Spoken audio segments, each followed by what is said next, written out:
Alrighty, great. We're gonna start. We're gonna start a live study session any moment now because we've got a lot to talk about. You guys can ask questions. Carolyn, hi from Cincinnati, Ohio. How is Cincinnati?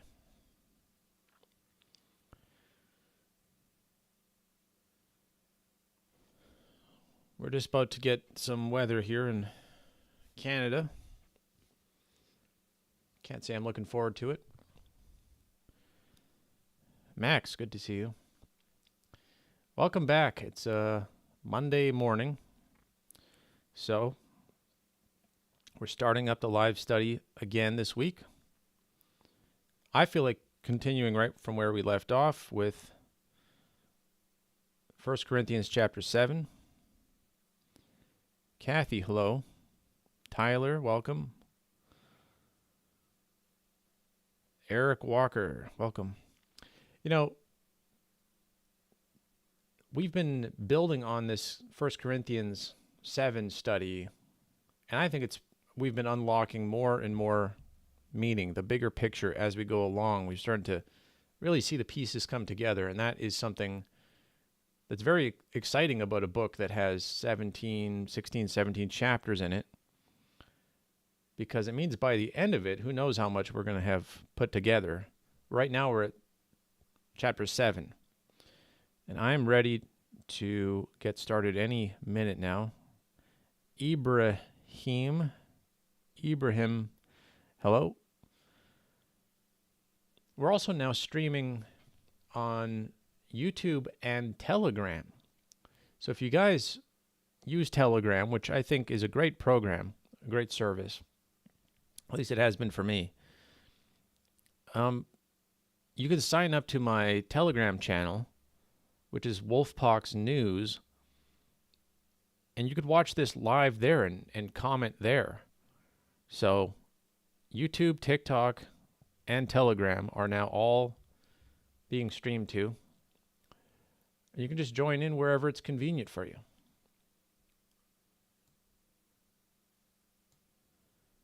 All right. I don't think there's any reason to stop. We got 12 people here on TikTok. Thank you for the likes already. 1,000 some likes. That's a lot. So some of you guys are really, doing your part early on here. 1 Corinthians chapter 7. I'm going to be reading from the Berean Standard Bible. I'm sort of moving away from the English Standard Version. I'm starting to like the Berean Standard Bible a little bit more. I've been doing a lot of study into the manuscripts that the translations are based on, and, English Standard Version apparently has some problems with it. It's easy to read, but let's see how the Berean Standard Bible holds up here as we do a reading of 1 Corinthians chapter 7. So it says, this is verse number 1. It starts off sort of with it starts off with a bang, Verse 1, now, for the matters you wrote about. So this is what Corinth was writing to Paul about. It is good to abstain from sexual relations. That's verse 1. So this chapter is going to be pretty good. Verse 2.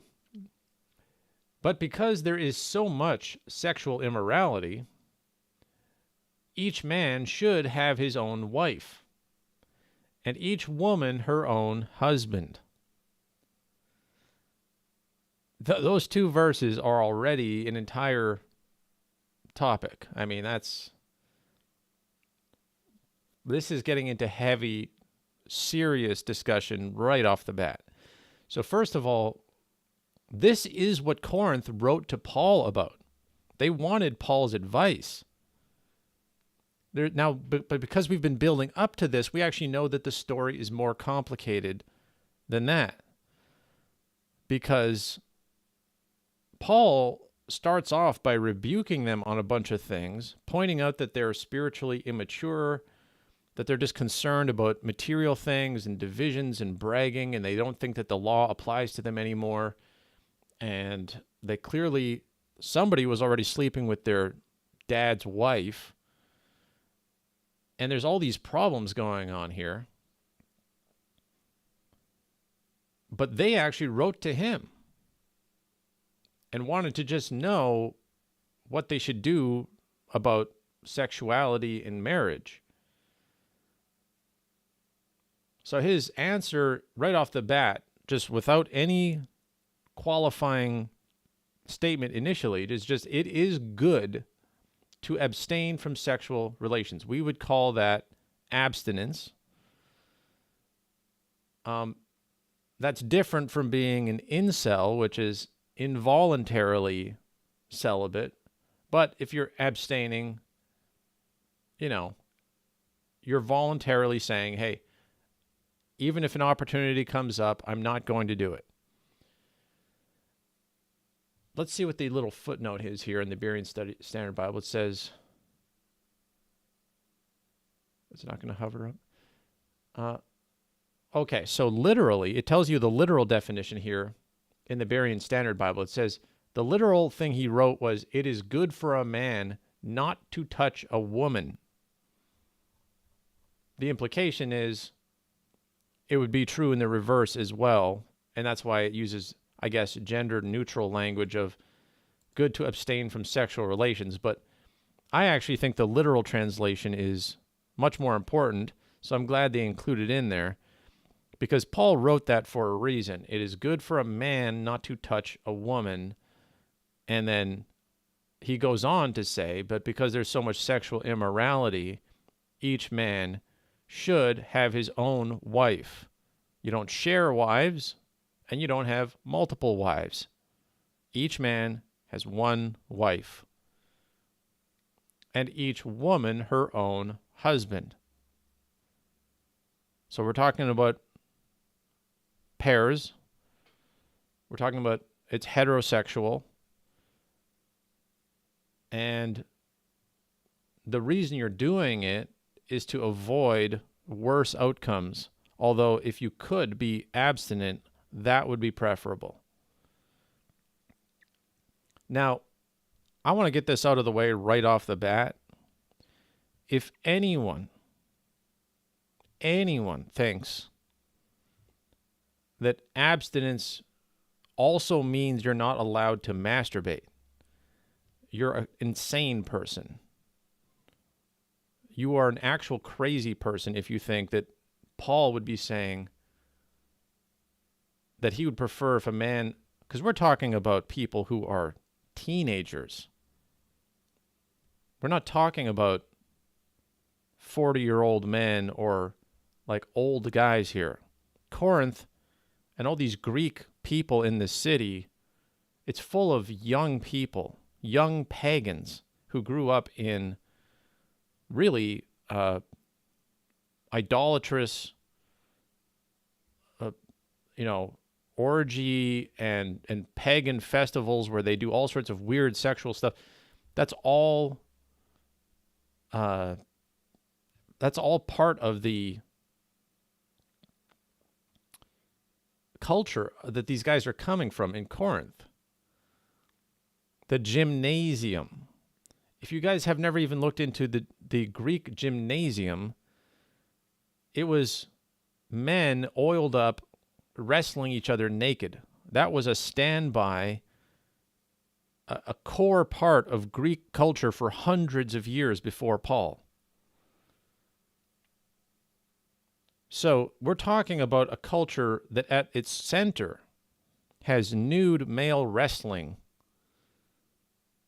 basically, forced sexual experiences, and they thought that was cool. And the Romans, even though the Romans took over, and they, to some degree, shunned that kind of stuff, it didn't go away, and it was still part of the culture. And these Greeks are growing up in that culture.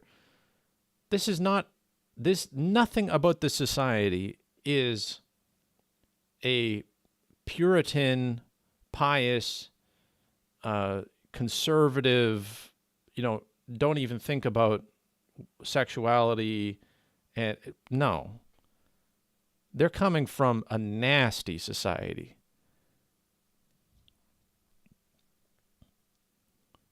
Sean says, the argument I always hear against the masturbation is that you should not give in to the flesh. Giving in to the flesh in the context of first century Greek culture is so much worse than anything we would even imagine doing today. Giving in to the flesh, when you come from a society where you do drugs and you go to big parties where there's boys and girls that are children with old men and everything mixed together. There's a reason why Greece is famous among historians as being one of the most degenerate, sexually perverse societies to ever exist. So Paul is saying to abstain from giving in to the flesh, but even if you look at the context we've already seen, there was a guy sleeping with his mother, and that was them crossing a line. Or I guess maybe it wasn't his mother, but it was his father's wife. Now, theoretically, is it good to have zero libido at all, to have no sexual desire at all, to be completely disgusted by your own flesh and have no temptations and just, float by in life with no carnal instincts? I guess that would be really nice. But Paul is not an idiot. He didn't say it's good to abstain. He actually says it's good to abstain from sexual relations in this translation, but we saw that the translation, the literal translation, is it is good not to touch a woman. That doesn't say you can't touch yourself. So the abstinence, even in the verse, is not about avoiding any sexual relief if you're, if you have that temptation. He's saying abstain from actually doing the thing that your lust is telling you to do, which is to touch a woman. There's a common sense element that people tend to miss, because these were letters written to real people, real human beings who had libidos and came from a very messed up society. He says because there is so much sexual immorality, not just a little bit, but a lot. And sexual immorality here, we're going to look at that word. It could mean a lot of different things. Actually, we should look it up right now. Okay, so the word there is porneas. Porneas translates into English as fornication, which is a meaningless word. Nobody knows what fornication actually means. It's basically a code word that nobody has actually defined. So I don't use the term fornication because modern teachers have put all sorts of meanings into the word fornication. There is no traditional classical real meaning to it. When you actually get to the root word, the Greek meaning of what porneas meant, it's prostitution or acting like a prostitute, making yourself available with or without money being exchanged. Thank you for that cool disguise there. The root word, this is something that everybody should be aware of. The root word for porn, pornography, porneas, like this, that is translated as sexual immorality or fornication in all these different cases, the root word in Greek is porne, P-O-R-N-E. And what do you think that root word is related to? Would you assume that root word is related to sex? Because that would be wrong. The actual meaning of the root word from which we get porneus and pornography is selling. It's selling. A prostitute sells their body.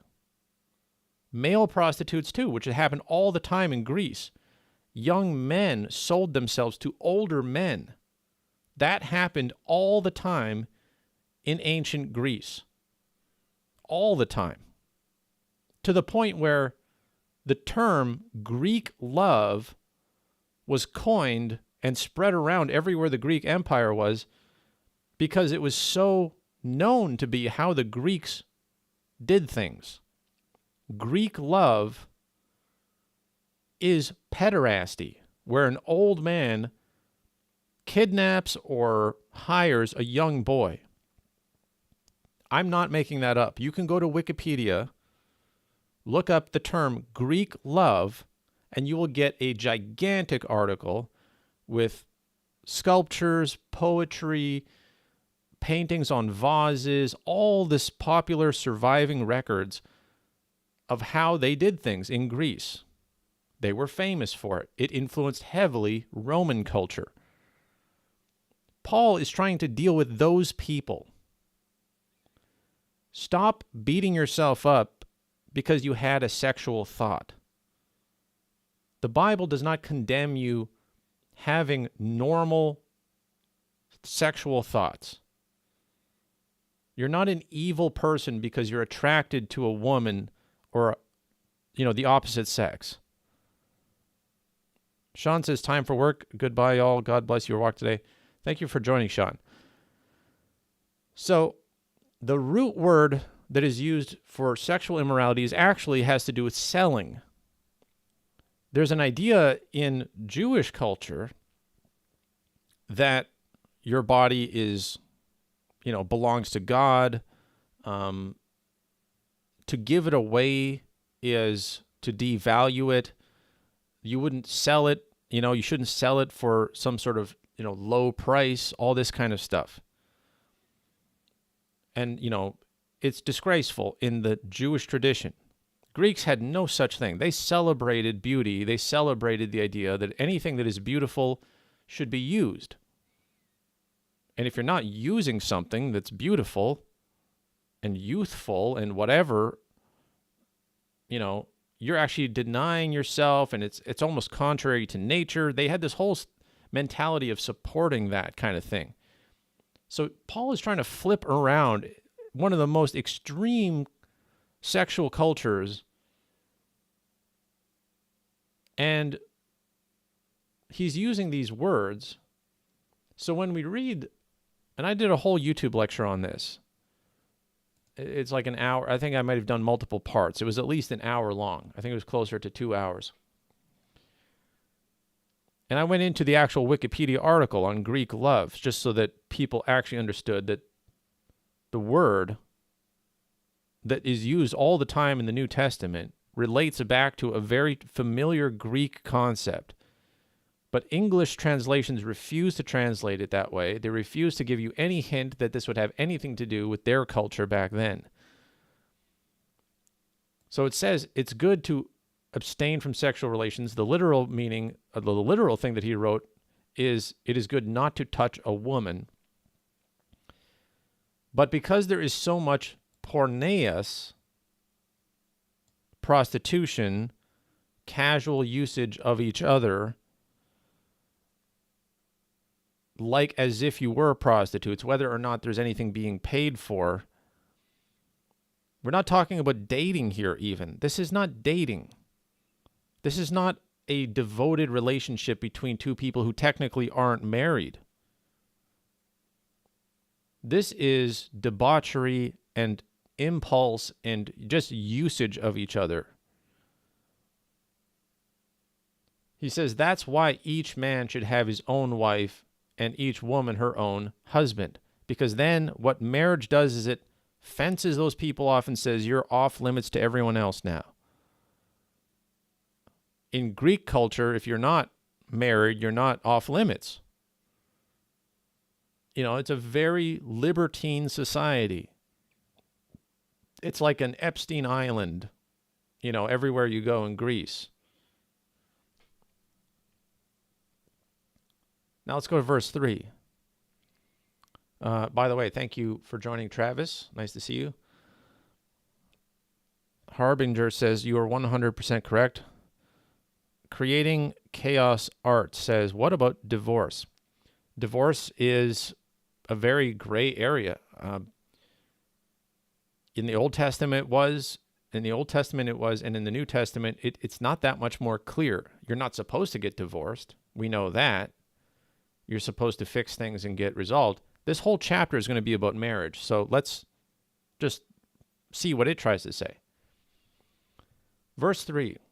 Okay, this is directly on marital advice now. Verse 3. The husband should fulfill his marital duty to his wife, and likewise the wife to her husband. Now, that word should means it doesn't always happen. Now, the term being used here, we're going to have to look up so many. I'm actually going to switch over to just a literal translation because there's so many things here that can be missed when they start to use other terms and try to soften the language, okay? The literal translation is more like, let the husband fulfill the duty to the wife, and likewise also the wife to the husband. So that he's talking about sex. He's talking about the husband fulfilling his duty to the wife, which back then, especially in Jewish culture, would mean give her a baby. Don't just use each other like Greeks do with no consequences. Actually start a family. Likewise, also the wife to the husband. Clearly, based on what they just said, there's been all this casual sex going on, and he wants her to be, instead, proper, devoted pairings, families getting started, both getting what they need from just one other person, and, settle down, basically. It would be better to abstain, but since you can't do that, you guys can't seem to handle that, settle down and start a family.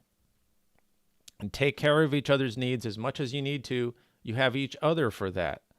Don't go looking around at strangers. Verse 4. The wife does not have authority over her own body. That's not me saying it. That's Paul saying it. This is in the New Testament. You call yourself a Christian. You claim to believe in the Bible. If you're a woman, that would mean you believe that you do not have authority over your own body, but rather the husband does. But listen to this. Likewise, also, the husband does not have authority over his own body, but the wife does. Aviana says, Mr. Wolfpox, do you have someone people can message you? I was hoping to send you information. I do. TikTok is probably the worst place because it'll just get lost in the flow of the chat. But if you go to my Telegram or my Discord, there you can send me messages and I will definitely see them and probably respond to them. You can send me links and all sorts of stuff. Those links are in my link tree, so you can find it there. Now, here we have the wife and the husband both not having authority over their own body. Clearly, I think this means, in the context of what they were writing to him about, remember verse 1, now concerning the things which you wrote. So they wrote to Paul and wanted to know about how should we be dealing with each other sexually. So this whole discussion is going to be revolving around that. It says neither of you can say no to the other one, is what it's saying in plain English. If the wife wants to sleep with the husband, or the husband wants to sleep with the wife, you're not allowed to say no, according to Paul here. Or at least you shouldn't. You don't have the authority to deny your spouse. So that's equal in that sense. Verse 5, do not deprive one another. Okay, so we're getting right back to the same point over and over. Do not deprive one another, except by mutual agreement for a time, that you might be at leisure for prayer. Now, isn't that a weird idea? There might be a time when a couple has to agree to deprive each other, obviously sexually, if they agree so that they can pray better and they can be devoted to prayer. So we're getting the picture of Greeks, and you guys probably have no stereotype of a Greek person in your mind. You should. You should look up Greek love. You should look up the famous stereotypes of ancient Greece and get a sense of just how out of control they were. I mean, they were narcissistic. They were, crossing all sorts of lines that we would think are totally outrageous today. The Jews thought they were totally outrageous. They couldn't believe that God was converting Greeks, of all people, to his flock and to his Messiah, because it was so crazy what the Greeks would do. How could they possibly become this holy people with the Holy Spirit and start building up a church? It was unthinkable to them. They were so unholy. So here we have this idea of these people are out of control. They were writing to Paul. They recognize that there's a problem here, a concern. They need answers of how do we handle all of this. He starts off by saying men shouldn't even touch women, preferably, just restrain yourself and be abstinent. But since they can't do that and they're just using each other, have marriages, be couples, fulfill the duty to each other, have kids, and don't deny each other, don't deprive each other. Have your fill with each other. But if you're going to deny each other, deprive each other, agree to it for a limited time, not for a long time, so that you can pray better. And then it says, and be together the same again. So return and come back together, so that Satan may not tempt you through your lack of self-control. Okay? Key words here. Satan tempting. Lack of self-control. This is not talking about thoughts. This is not talking about imagination. This is not talking about fantasy or masturbation. This is talking about actual contact and engagement with another person. This is actual sexual practice. Satan tempting you through your lack of self-control, even in a marriage, if you are depriving each other for long enough, you're going to start getting tempted to do what? And it's not going to be to think about sex. It's going to be to actually pursue other people, because that person's depriving you. So don't deprive each other for too long.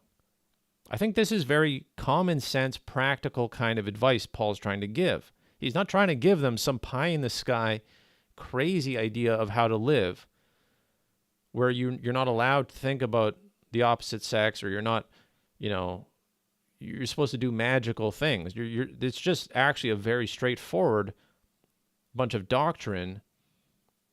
But because we've had Christianity for thousands of years, we read it as if it's some big mystery because we already come from this culture. We're already far surpassing the standard that Paul is trying to set here in Christian culture. I'm not saying in the average culture. The idea of, feeling guilty about even just thinking of a woman, or, in some ways it's gone too far. Purity culture has gone too far. But what Paul is doing, he's setting a very reasonable bar. He says, verse 6, "Now I say this by way of concession, not by way of command." So again, this is common sense. You would think everything he said so far, by the way, is what we would consider to be just like fundamental Christian doctrine about how to be married and, what you should be doing. He's already compromising, saying it's not good. It's good for men not to touch a woman, but since you can't handle that, get married and have couples and blah, blah, blah. And then even this very reasonable thing that he said, he says it's by way of concession, not by command. So now he's made it even more of a gray area. I don't like the Catholic guilt, condemn you for hitting puberty scam that churches have been running for hundreds and hundreds of years, where you get every generation of men and women, you make them feel, even if they're a Christian, you make them feel like they're going to hell and they're an evil person because they hit puberty. And their body and their hormones and their mind is telling them that they want the opposite sex, they want to get married, they have desires. That does not make you an evil person. God designed you to have a body that has reproductive organs and natural instincts. You're supposed to have self-control, and there's different degrees of that. But Paul here is saying something so reasonable, and then he's also saying it's not a command. I would say that would be perfectly good as a command. He's not going that far. Chappie says, "Hey, Mr. Wolf, I found you through VOR. Oh, Luke, nice.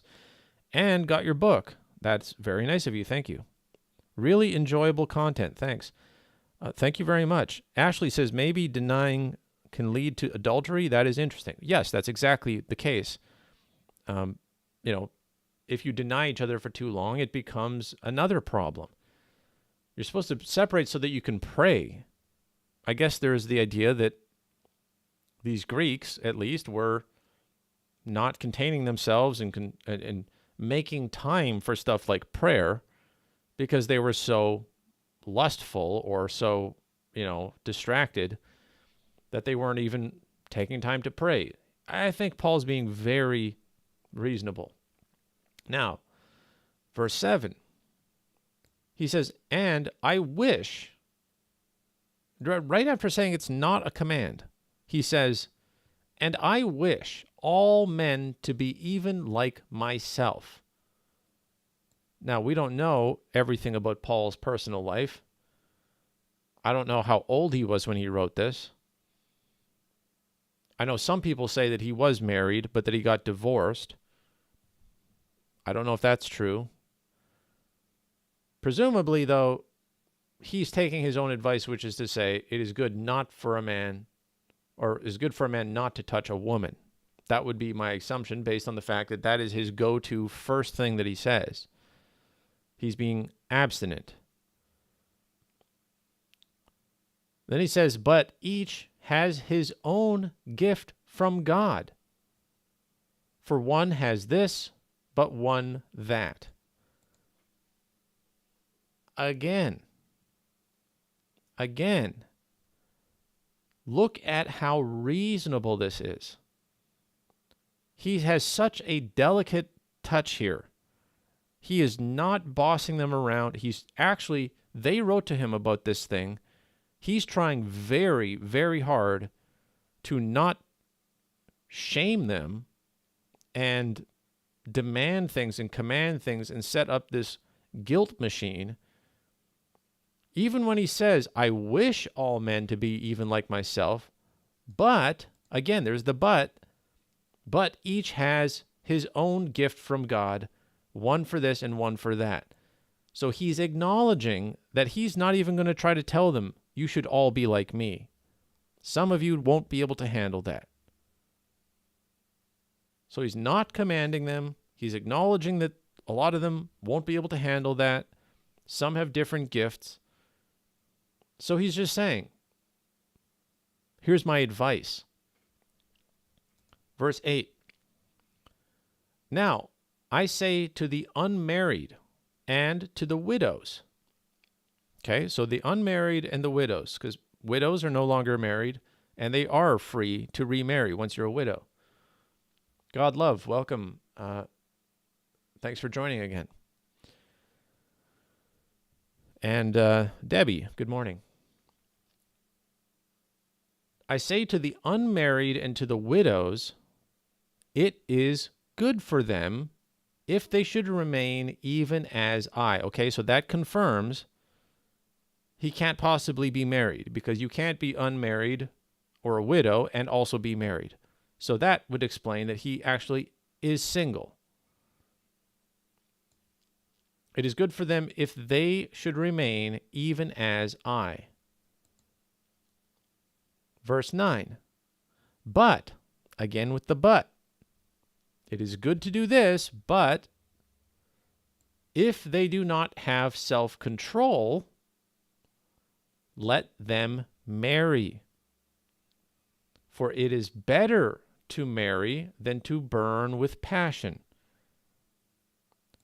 The fact that churches use this to say that if you think about sex and you would just masturbate,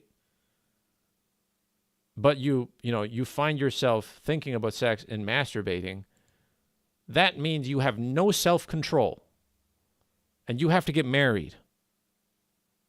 Like, what person made of stone are they trying to talk to?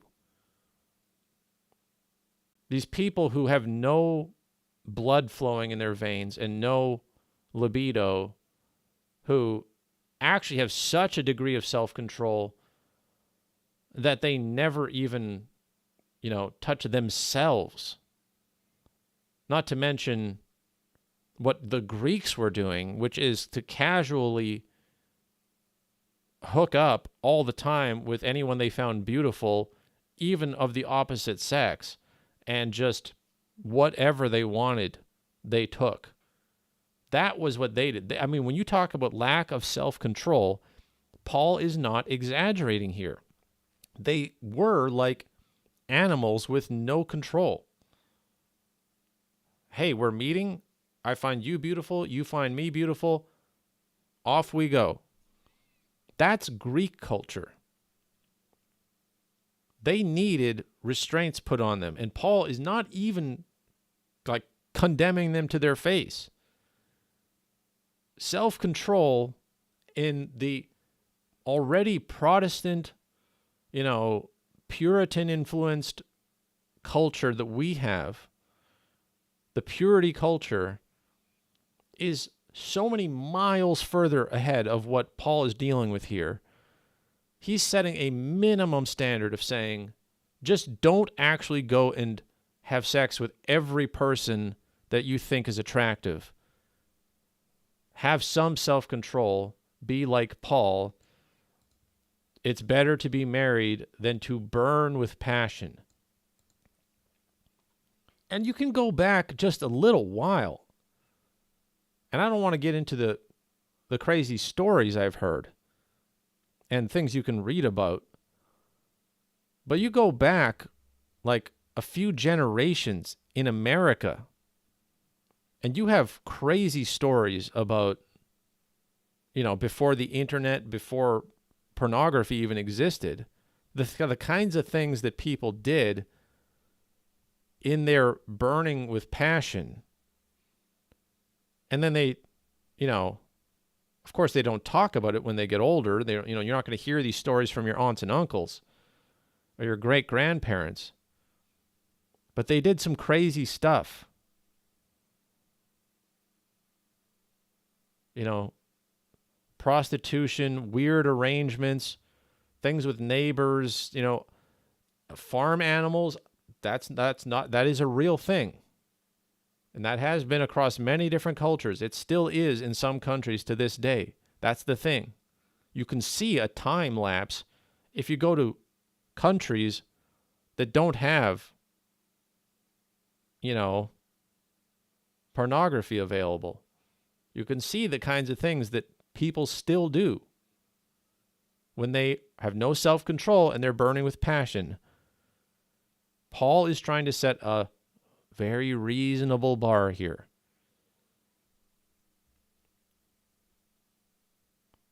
Country Kaiju says people forget concubines are an option. Concubines in first century Israel and Greece, I don't think that's something that the average person would even think about. Concubines are pretty much for royalty. It's pretty much for kings, from what I understand.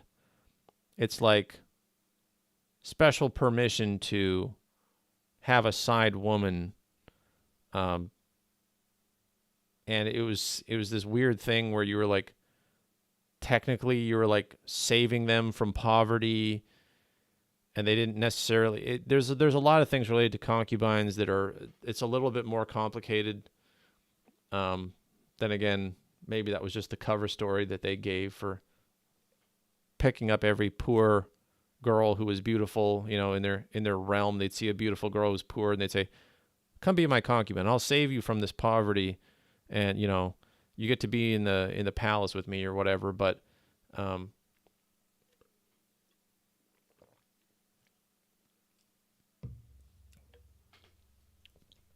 Godlove says, I don't take, so not my uncle, the grandparents. No, I don't want to know, only the romantic side. Look, I can't speak for anyone else, but, you know, human nature hasn't changed that much, but a culture can swing what people consider acceptable or unacceptable a great deal. Greek culture was on the absolute extreme fringe. Jewish culture was kind of extreme on the other side when they listened to God. And so he's trying to meet them more in the middle.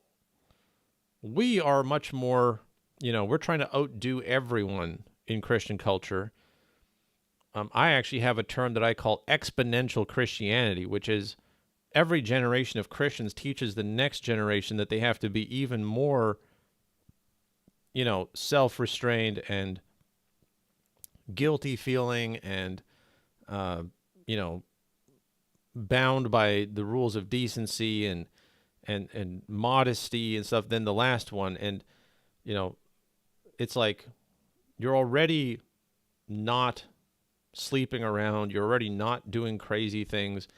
But now it's like if you just, you know, dress in a way that makes you somewhat attractive to the opposite sex, now you're already basically a worthless, you know, lustful person. And it's like, how much guilt do we want to pile on innocent teenagers, basically, who just should, you know, get a girlfriend or a boyfriend and settle down? Like, it's actually kind of crazy how much churches have piled on this pointless guilt, and that's what I talk about in my lectures. And I suggest you go look them up. One of them is called A New Look at Old Warnings, and it's all about fornication and what that actually means in the Bible, not in church tradition. But anyway, so he just barely said, to the unmarried and widows, it's good for them if they should remain even as I. It's good if you're not married or if you're a widow. But if they do not have self-control, let them marry, for it is better to marry than to burn with passion. And I'm just saying, history backs that up. Verse 10, Now to those having married, I give this charge. And he says, not I, but the Lord. So this is a sudden turn from, I'm Paul, I'm not giving you a command, I'm just trying to give you some advice. You wrote to me about this problem. I wish you were like me. I wish you could all just be servants of God and be abstinent and have self-control. But since that's not going to happen, I know what kind of culture you guys are coming from. Just get married. Now he says, now those having married, I give this charge. Not I, but the Lord is giving this charge, this command. A wife is not to be separated from a husband. A wife is not to be separated from a husband. But if indeed she is separated, let her remain unmarried, or be reconciled to the husband. And a husband is not to send away a wife. So, this is very important because Paul actually did get instructions from God related to this question. He will go on in the next verse to say, now to the rest I say, I, not the Lord. He actually specifically says that what he's going to say after that does not come from the Lord. It's just Paul. And Paul is a smart person, and he's got the Holy Spirit, and he's going to do his best. But this one section to the married people is from God. Now, this already flips the whole idea around. By the way, thank you for 12,000 likes. That is so much. It's really good to see the enthusiasm here and the 40 viewers. I love these morning study sessions. I love to see the people, enjoying the study. And we're just trying to go right to the Bible and actually learn with nothing hidden. Just, you're going to learn along with me. We're going to study it together. And by the way, for everyone who doesn't know me that well, I have a link tree where you can find books that I've written, the YouTube channel where I have lectures, all this other stuff, podcasts. I just did a podcast episode very recently on, actually it was on the Millennial Kingdom and what it's going to be like before Satan comes back, and then we have the battle with Gog and Magog. It's an interesting podcast episode you guys should go listen to. But all of that is on my link tree, and you can find the link tree in my bio on TikTok. It's linktree/Wolfpox, and you can easily find it all there. So, what does Paul say from God? A wife should not be separated from a husband if she is separated. Now, you could put, it looks to me like you could put any reason here, any reason you would be separated. From travel, from some sort of necessity where she just has to leave. She just has to leave for some reason, or the man has to leave for some reason for an unknown period of time. That used to happen. A war, some sort of famine where the guy has to go off and work. He basically gets sold into slavery because he can't pay his debts. Now you have to go become someone's slave for a couple of years and pay off your debt. There's all sorts of reasons why a couple would be separated. One of the reasons would be, abuse, just hating each other, not getting along, your personalities don't mesh. Your families hate each other so much that it's driving your marriage apart. All these complicated things, even the kids, if the kids get involved in a certain way or whatever, it can all be very messy. And for one reason or another, you're separated. God says that if she is indeed separated, she should remain unmarried. She.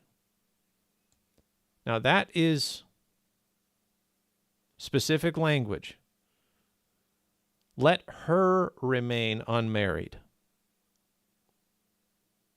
So this means they were married.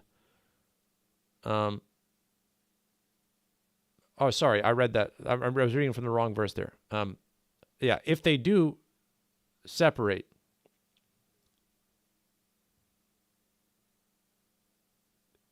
okay. If she is indeed separated, let her remain unmarried.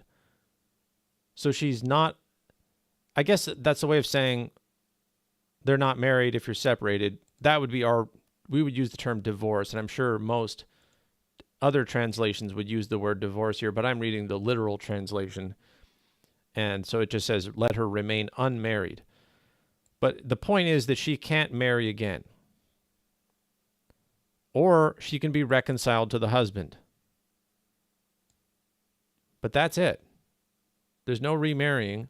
And it really doesn't say that a man cannot get remarried. It doesn't say that, let him remain unmarried. It says let her remain unmarried. If a wife is not to be separated from the husband. If she is separated, let her remain unmarried or be reconciled to the husband. Then it says a husband is not to send away a wife. So the man is not supposed to just get rid of his woman. I'm going to read this in a couple of other translations and see what it says. King James, for example, says, but and if she depart, so if she leaves him, let her remain unmarried, or be reconciled to her husband, and let not the husband put away his wife. Let's read the NET. But if she does, let her remain unmarried or be reconciled to her husband. A husband should not divorce his wife. What does the previous verse say in NET? To the married I give this command, not I, but the Lord. A wife should not divorce a husband. Okay, so that's how that is translated there. Some say the wife should not separate from her husband. A lot of them say should not separate or depart from her husband, not to leave her husband. The NET says should not divorce a husband. Okay, so we were reading the literal translation, which is sometimes not as clear as the English translations. I think all of those translations sound about right. She should not leave him. She should not divorce him. She should not separate from him. She basically doesn't, and remember, this is God talking. This is not a, I'm sorry for laughing, but D-Mig said, I'm a divorced Greek girl with a, with a surprised face. And considering everything we're talking about, that's actually quite funny. Of course, it's not funny to be divorced, but kind of what are the odds? And I don't want to make you feel, terrible, but we're trying to learn what God wants us to do. God says the wife should not be the one who separates from the husband, should not initiate the divorce, should not leave him. But if she is indeed separated, she has to remain unmarried or be reconciled. And then it says the husband should not send away a wife. And I'm curious, because it says a husband should not divorce his wife. In the New English translation, English Standard Version says husband should not divorce his wife. Husband must not divorce his wife, is not to send away a wife. King James says put away his wife. I'm actually going to do a little bit of a word search here. The Greek interlinear says a wife not is to send away. Is to send away is one Greek word here. So we're going to look at that. It's from Apo and Hiemi. Hiemi. Apo Hiemi. To send forth in various applications. Okay. So, let's look up Thayer's.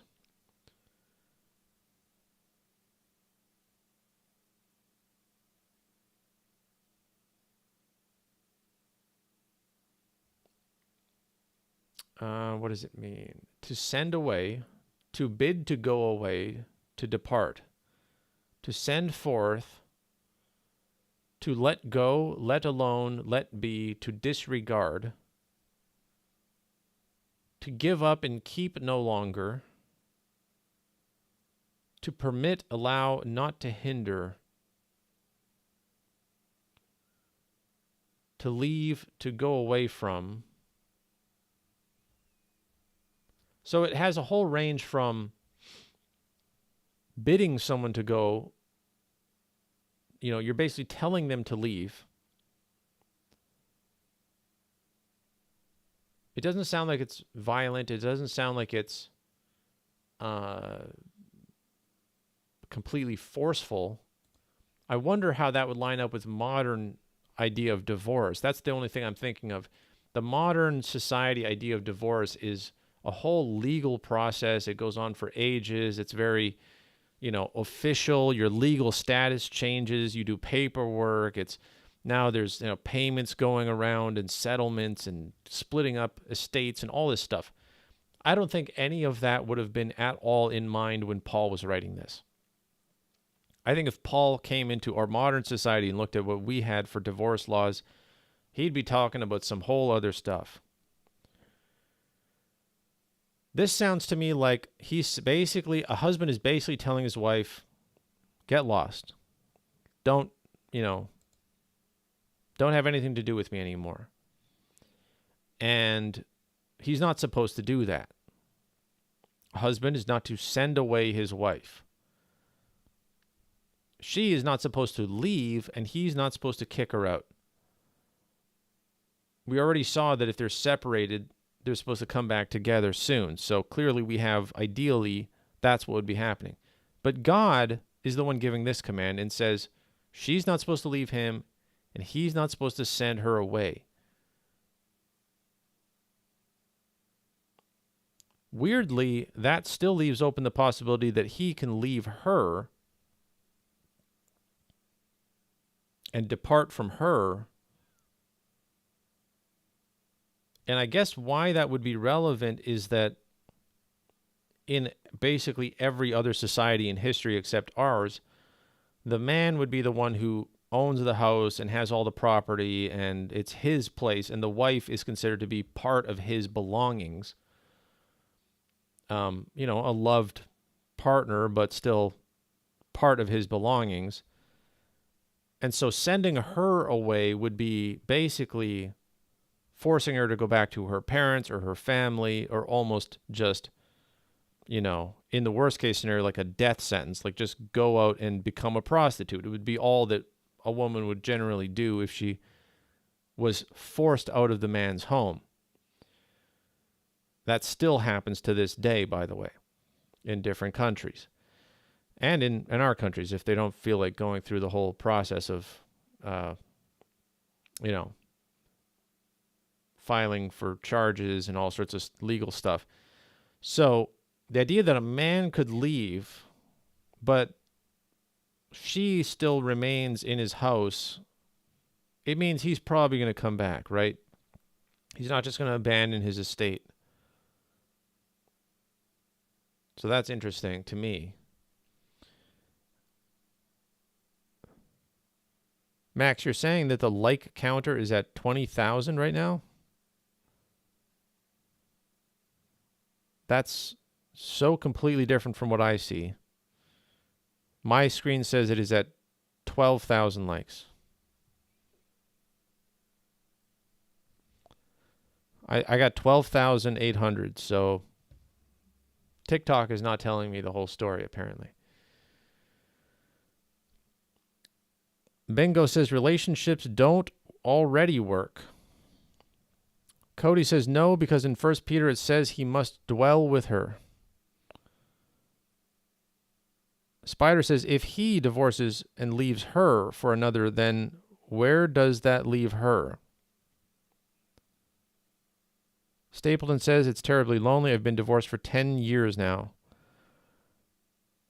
Well, I've been abstinent for longer than that, and I'm not going to say that I wish I was in your position, but ultimately it's not that different of a position, hopefully. Hopefully there's not some sort of messy legal arrangement in the middle yet. Demi says, so I should stay single. Yes, if you're not married and you're not reconciled to your husband, you should stay single. You're not allowed to get another man until he dies. If he dies, now you're a widow, you can remarry. Debbie says, where are you reading from again? Sorry, this is 1 Corinthians chapter 7. Pablo gives us 2 verses. I'm guessing that's where it says, let a man not divorce his wife save for the cause of fornication, and that if a man does divorce his wife, he causes her to commit adultery. And Deuteronomy, of course, Old Testament rules. Debbie says, I just arrived. Good morning. Love the subject. D-Mig, you asked, what about if he doesn't want to work on it? This is the kind of thing that somebody has to initiate. Traditionally, third-party people would get involved, his family, your church, the other people around you. There used to be such a thing as a community. Nowadays, we don't have communities anymore, but there used to be a community, and the community would pressure people to do the right thing. And so nowadays, I guess we can't rely on that, but that is the way it's supposed to happen. You could pray, you could try again, you could try being, write something to him or reach out in some way if he doesn't want to work on it. Give him these Bible verses. I don't know. It's not like there's going to be suddenly a magic solution here, but rather it's about avoiding the worst case, the worst outcome, if it's not going to work the way that it's supposed to. Cody says, oh no, okay, that was a quote from 1 Peter. Ibrahim says, what if the wife left? She asked me for a divorce. Well, according to this, God says she shouldn't be doing that. She's in the wrong for doing that. And that if she does divorce, she has to remain single or unmarried for the rest of her life or the rest of your life. So that's what God says. God is setting a precedent, and he's giving a command. Now, if you don't obey that command, or if your partner doesn't obey that command, I'm actually going to relate this right back to what we saw in the previous chapter. This is why I love doing this in order, because we're actually building up our understanding. Previous chapter, if you guys weren't here for it, I'll remind you, it said, any one of you having a matter against the other, dare he go to law before the unrighteous and not before the saints? Do you not know that the saints will judge the world? And if the world is to be judged by you, are you unworthy even of the smallest of cases? Do you not know that we will judge angels? How much more the things of this life? So indeed, if you have judgment as to the things of this life, set up those... wow, that's not very readable in the literal translation. Let me switch. Anyway, basically what he's saying is you're actually not supposed to go to lawyers or legal secular lawsuits or courts at all for anything, ever. He actually says that it's better to be defrauded and deprived than to get your resolution from a secular court. You're supposed to let the church judge and settle things between you. It's supposed to be kept within believers. So if your wife wants to leave you, or she says, I'm going to take the kids, or whatever is going to happen, the church is supposed to be the one mediating that. Now, of course, if we're already talking with somebody who's divorcing you and somebody's going to, use the legal system of our secular, godless countries to do that, they're going against so many different things already in the Bible. They're probably not going to care if you told them, hey, by the way, you're not supposed to use the official courts of this country. You're supposed to keep it within the church. I don't think they're going to suddenly listen to that, right? That would be a case where the rest of the people in the church, the community, the assembly, with people who had the Holy Spirit and knew what they're talking about, they would weigh your case. You would get a verdict by people. Because remember, we're going to judge the world and even angels. We're going to say, you're guilty, here's the punishment. I cast my judgment, here's my verdict. Plead your case, but we're going to decide how the world gets judged. A divorce is relatively simple compared to ruling the world. So, in that case, what would happen is you would present your case to the assembly. They would say, I think this guy should be allowed to remarry again because his wife did this, this, and this. He seems like he's innocent. She's guilty. Let her basically be cut off from the church. And, she wants to go into the secular courts and all that stuff. We're going to make a special ruling in your case because that was the function of the assembly. You didn't just get together and hear a sermon. You got together and brought up real stuff. You got together and actually helped each other make decisions about what should be happening in your own community. So, in that case, God would be the one delegating a certain degree of authority to the assembly with the Holy Spirit working among them and listening to people's problems so that you could make decisions on particulars. There's not supposed to be a one-size-fits-all rule for these things. Now, of course, I'm just talking about the theory of it, and as Travis points out here, he says, again, we go back to the issue that there are congregations on every corner in your city. Too bad it wasn't that way today. So, in theory, that's how it's supposed to work, right? In reality, everything Satan has been doing for the last few hundreds of years, 500 plus years, is to erode any resemblance to the early church, to create a completely fragmented, schismed, confused, disempowered church system, where if you shun somebody, you kick them out of your congregation, it doesn't affect their life at all. It actually just saves them an hour on Sunday. The church is a joke. It's completely meaningless in our society. The church has all these restrictions put on it, and, it can barely survive. And so we're so far from what the Bible was trying to institute. The Holy Spirit in me tells me that means we get a little bit of extra slack from God. We're not going to be like, God knows how we're in the last days. We're reaching the pinnacle of satanic deception. Everything that we were supposed to be doing, there's centuries of conspiracy against it already. PSYOPs training our daughters to hate men and men to hate their daughters, and, make it as easy as possible to get divorced and ruin the entire life of everyone involved, and the kids get taken into custody, and everything about our society is a satanic conspiracy mess designed to destroy the family. God knows all of that. He's not stupid. He knows that that's happening better than you and I do. Is he going to... God judges us on a curve to an extent, right?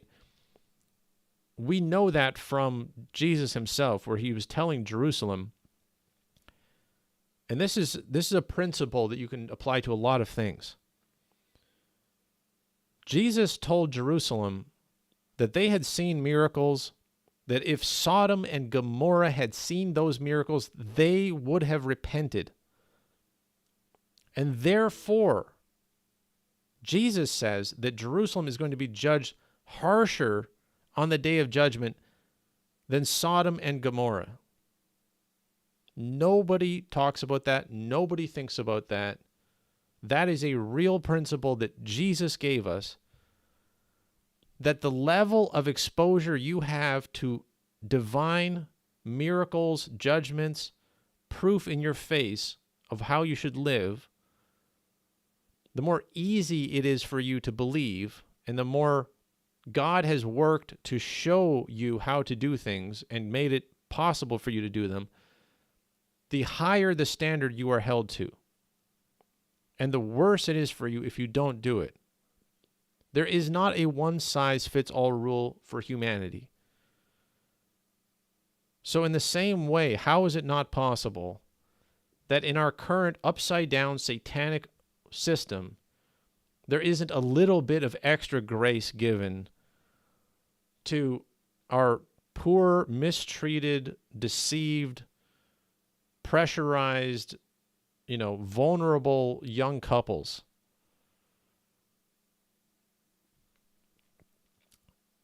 Every time I do one of these streams, there's people who say, I got divorced, it wasn't my idea, my partner left, I can't get them back, it's too late now, whatever. Can I talk like Paul? This is not from God, it's from myself. That's what Paul himself said. This is from I, not the Lord. It would be good for you to remain single. It would be good. But he says each has his own gift from God. There's a limit to everything. If you're going to burn in your lust, if you can't have self-control, you shouldn't divorce your wife. The wife shouldn't leave you. But if one of you breaks that covenant, you break that law, I would not say that you should punish the other person by making them have to stay single forever, unless, there is, you would have to do a serious amount to reconcile. It says right here, if she is separated, let her remain unmarried or be reconciled to the husband, and a husband is not to send away the wife. It does say that in the case of a woman leaving, she can't remarry. It implies that the man could remarry if she leaves him.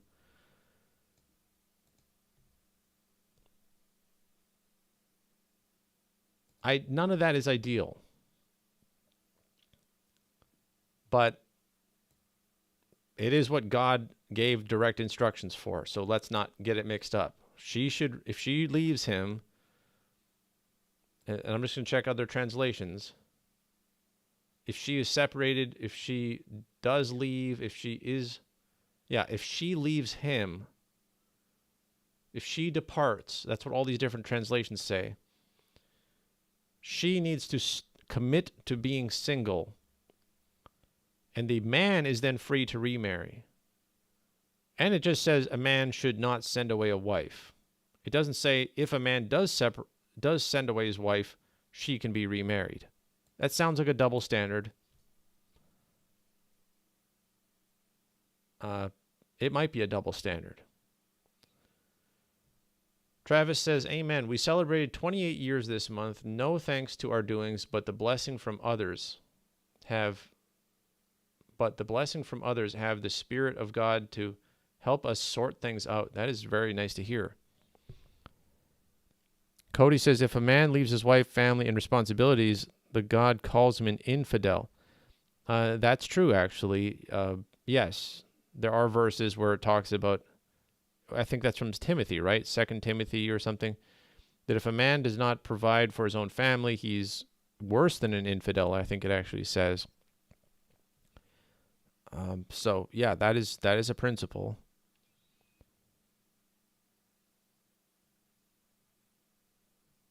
Stapleton says, yes, amen, I did that. I hope God will lead him back to me. Krista says, my husband just told me after 29 years we are separated, but we'll live together. That's harsh, but hopefully it's temporary. Cody says, you can give a certificate. Fornication means all kind of things.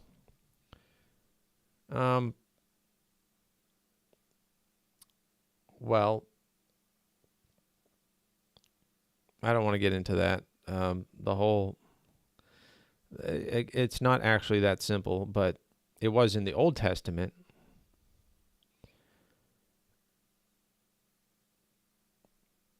DeMig says, I want to talk to my pastor. He didn't want to 7 years ago. That sounds it sounds wild. An assembly would cut off anyone. Well, we just saw it in the other chapter. They cut off somebody for sure who was sleeping with his father's wife. Stapleton says, I wish I had this teaching 10 years ago, but I know God led me to this for a reason. Krista says, my husband blamed my religion, among other things, that was health related on my end. I shouldn't date or remarry. Technically. Now, who am I? I'm nobody. But I am just going to read what it actually says here. If she leaves him, let her remain unmarried. That's what all these translations say. If he sends you away, it says a wife should not leave her husband, and she should not leave him. And if she does, she should remain unmarried, or if she really wants to be married, she should reconcile with her husband. It actually does not say anything about if he leaves her and divorces her. Now, I don't like splitting hairs like that. But I also dislike twisting what the Bible says, right? So technically it's saying, it doesn't say anything about if he does disobey this, because it says a husband should not send away a wife. If he does send away his wife, technically it does not say that she has to be unmarried, because it said if she does leave him, if she divorces him, she's still stuck being single. What sounds like what you're talking about is a clear example of him sending you away, in which case it does not say she has to remain unmarried. Now, obviously, I'm going to tell you it would be nice if you could be reconciled. And it would be nice if you could remain like Paul and just have self-control and be abstinent. These would all be nice things. Clearly, it's not that simple. So the more I look at this, the more I think that if anyone breaks these commands, a wife is not to leave her husband, and if she does, she should remain unmarried, and the man should not send away the wife. If the wife leaves the husband, there's clearly nothing here that says the man needs to remain unmarried. The remaining unmarried part is exactly on her end, not on his end. But he is just forbidden from sending away his wife. So there too, if she were to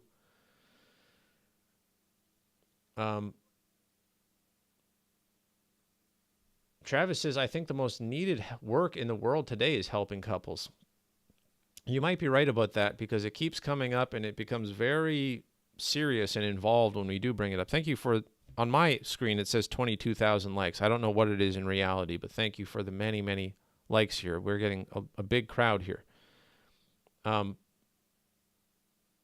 So yeah, we're actually getting digging deeper into the language here. At first glance, it just seems like, don't divorce. And if you do, both people has to be single. Doesn't matter who left who. Doesn't matter if you're a man or a woman.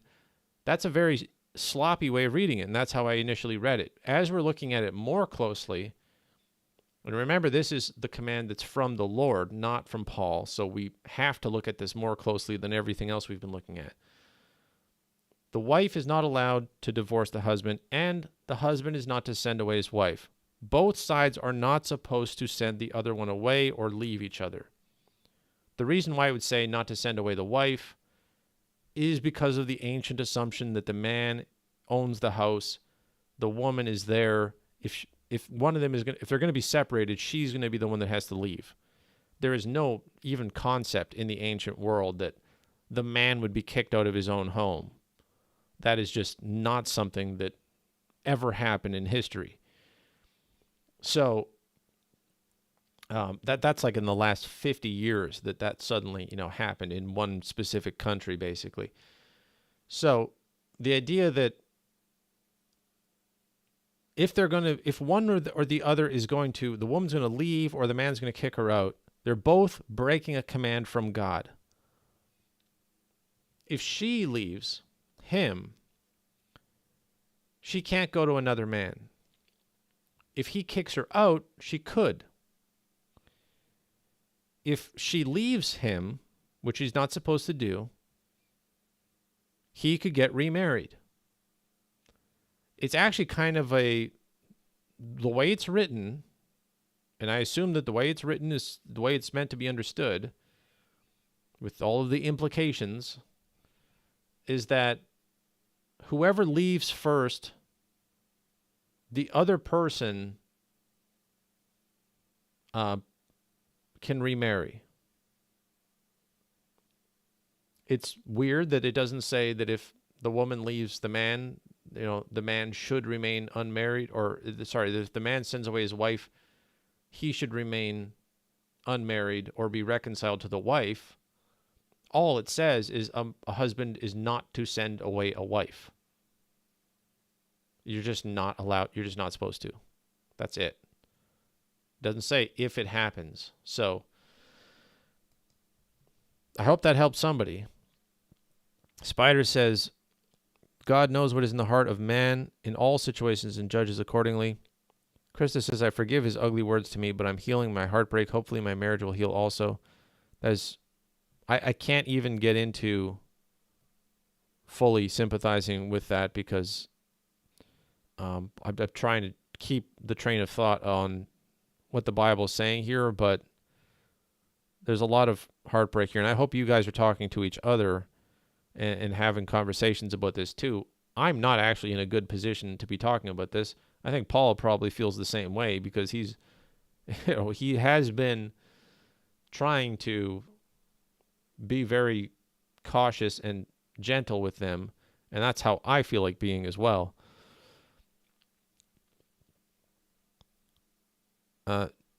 Ashton says, I think in today's world, nobody even thinks it's a big deal. Marriages/divorce. It's sad. That is absolutely true.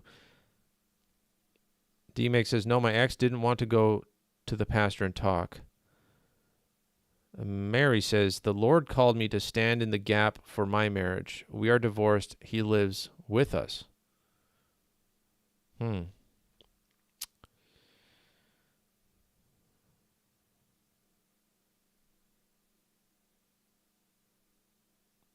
Okay.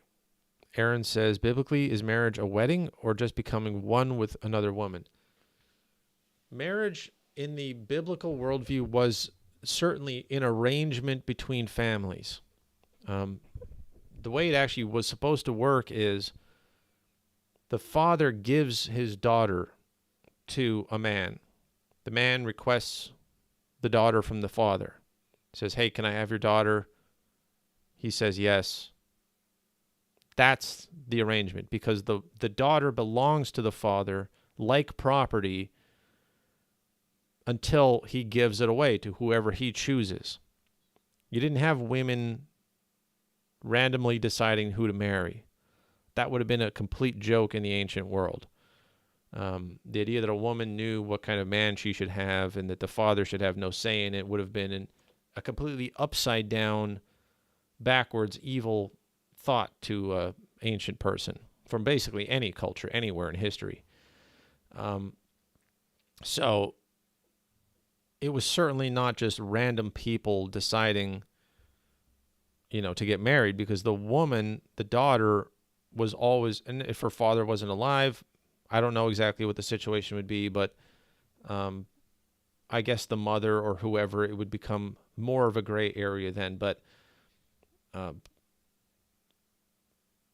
traditionally, it would be something where the families would agree, or at least the man would have to get permission from the father.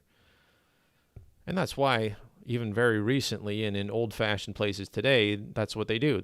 The man goes and asks the father, if can I marry your daughter? That still happens. And that is the way it would have been. And as for weddings, it wouldn't have been nearly what it is today. It wouldn't have, maybe a super rich wedding would have been there to show off. We have an example of Jesus turning water into wine at a wedding. Certainly there were weddings, but it wouldn't have necessarily been like it is now. So I guess it depended. Country Kaiju says, I think modern legalistic marriage isn't biblical. So while I've been married/divorced, I have not been either, biblically speaking. That's a pretty extreme take. I wonder, I don't know exactly how I feel about that. User 71 says, is this on repeat? No, I'm reading through comments right now as it's happening. Country Kaiju says, if I can't get remarried in a biblical sense, then I'll never get married again. And Lucky says, I think you can send her home to the parents and they discipline her.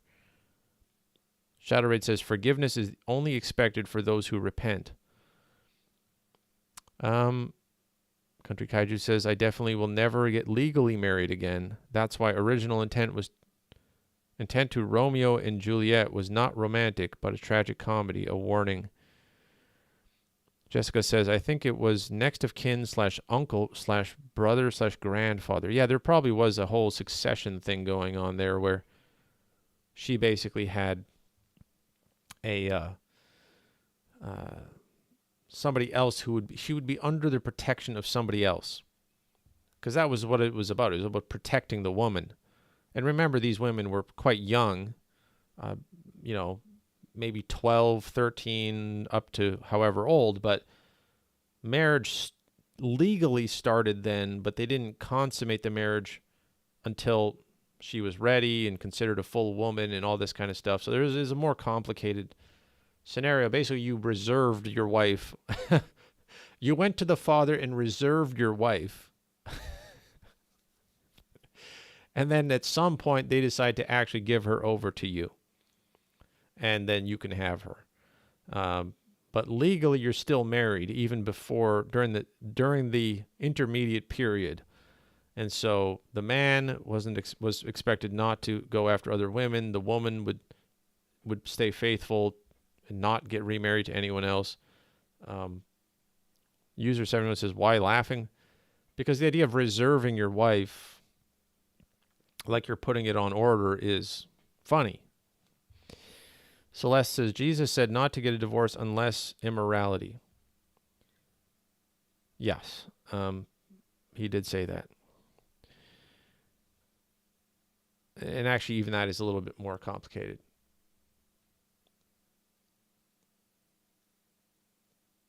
Travis says, Satan's spirit is powerfully active today to demoralize marriage, motherhood, fatherhood, or destroy the identity of that family. I think that reflects the state of God's church.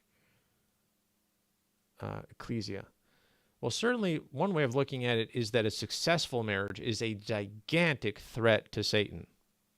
It is a gigantic threat to Satan to have a functioning marriage and good parenthood. He hates it. He's scared of it. He wants it gone at all costs. He'll turn all of society upside down to try to get rid of it. So, for what it's worth, if you're making it work, you're doing a good thing. And Satan hates you for it. Now, we have to continue on. We actually have quite a bit more to go, but that part was a command from the Lord, according to Paul, so we had to stop on that. I'm going to miss some comments probably now because, I have to get forward here. It's already 8 o'clock. Verse 12, he said in 1 Corinthians chapter 7, if you guys are following along, now I say to the rest, I, not the Lord, if any brother has an unbelieving wife, and she consents to dwell with him, let him not divorce her. And if any woman has an unbelieving husband, and he consents to dwell with her, let her not divorce the husband. Basically, don't divorce your spouse, even if they're an unbeliever, as long as they are willing to stay with you. Verse 14 says, for the unbelieving husband is sanctified in the wife, and the unbelieving wife is sanctified in the husband. Otherwise, your children are unclean, but now they are holy. That's a lot to unpack. I don't know if we should unpack it. I mean, the idea that your children are unclean or holy, depending on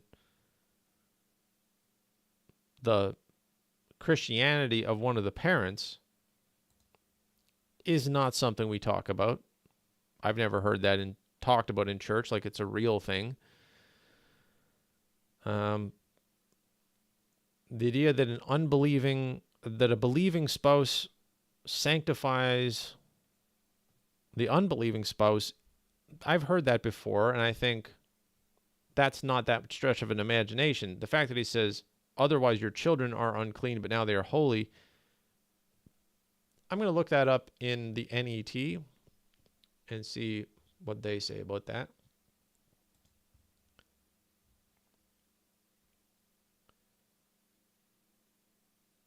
For the unbelieving husband is sanctified because of the wife, and the believing wife is because of the husband. Otherwise, your children are unclean, but now they are holy. Okay, it just translates it directly like that. Verse 15.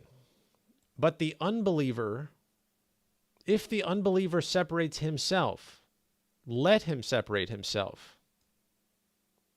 This is actually going to be quite relevant to some of you.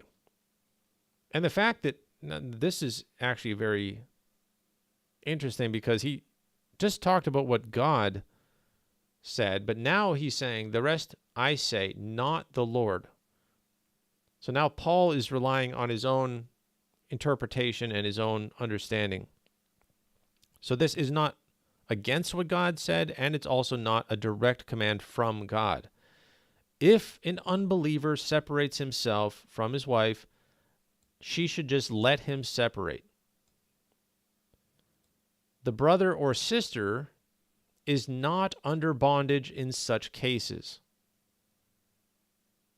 So you can let an unbelieving spouse leave. It says, but God has called you into peace.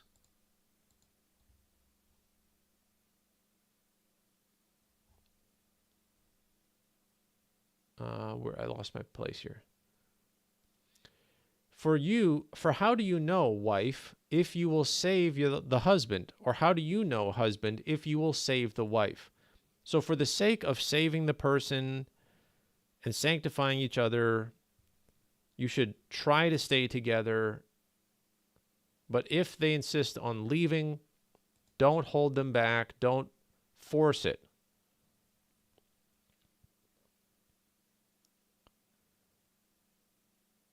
That's a huge teaching. I mean, really, it's a huge teaching. The idea that unbelievers are allowed to, by Christians, are allowed to just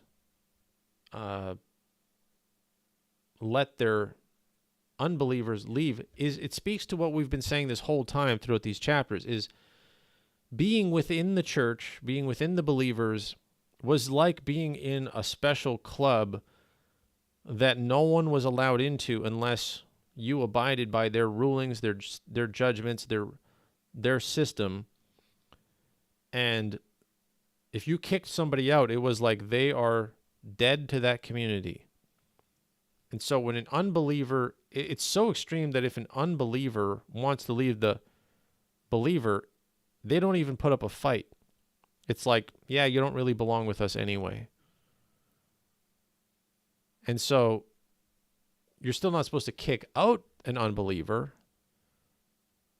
and divorce them because they're an unbeliever. But if they decide, I don't like your Christianity, that's what somebody said here actually, you can actually just let them go. Now,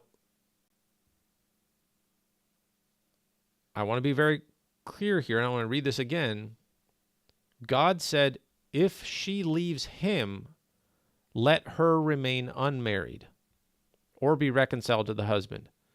So actually, I might have to take back what I said before about how in the case of an unbelieving husband leaving a Christian woman, she has to remain single. She can't get remarried.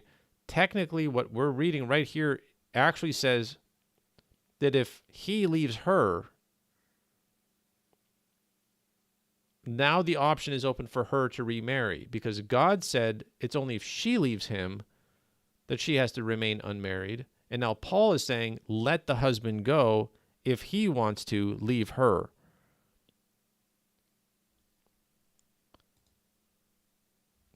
God love says, the enemies give the illusion of freedom, but you are in bondage or chained. And that means you can remarry, no problem. If unbeliever husband or wife leaves you, no adultery for the believers. I want to keep reading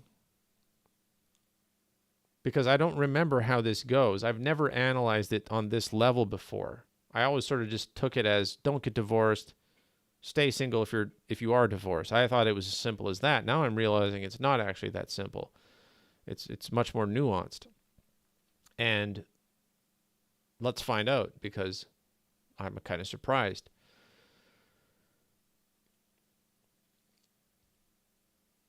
So it says, how do you know, wife, if you will save the husband? How do you know, husband, if you will save the wife?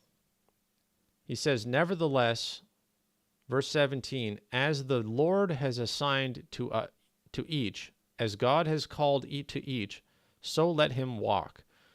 And thus I prescribe in all the churches. That, we don't have to get into the whole church thing, but he prescribes it in all the churches, not just Corinth, okay? 18, was anyone called having been circumcised? Let him not be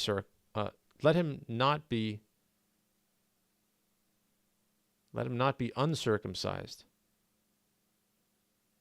Was anyone called in uncircumcision? Let him not be circumcised. Circumcision is nothing, and uncircumcision is nothing, but keeping the commandments of God. Verse 20, each in the calling in which he has been called, in this let him abide. Verse 21, were you called while being a slave? Let it not be a care to you. But if also you are able to be free, rather take advantage. Verse 22, for the one having been called in the Lord while a slave is the Lord's freedman. Likewise, the one having been called while a free man is a slave of Christ. Verse 23, we did the study on what that means as part of our predestination study. So you can go back and watch that. We did a whole study on the fact that there is no such thing as a free man, basically. You're either a slave to sin or you're a slave to God. Verse 23, you were bought with a price. Do not become slaves of men. Verse 24, each wherein he was called, brothers, in that let him abide with God. Now, it still goes on to talk about the unmarried and the widowed, so we have to keep going. And it is 8:10 already. I know I'm skipping some comments. I don't want to.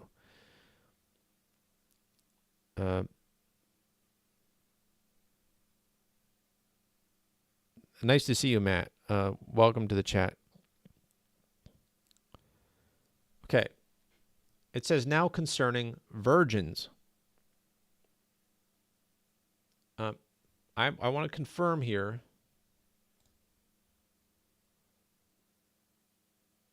Yeah, okay. I just wanted to confirm.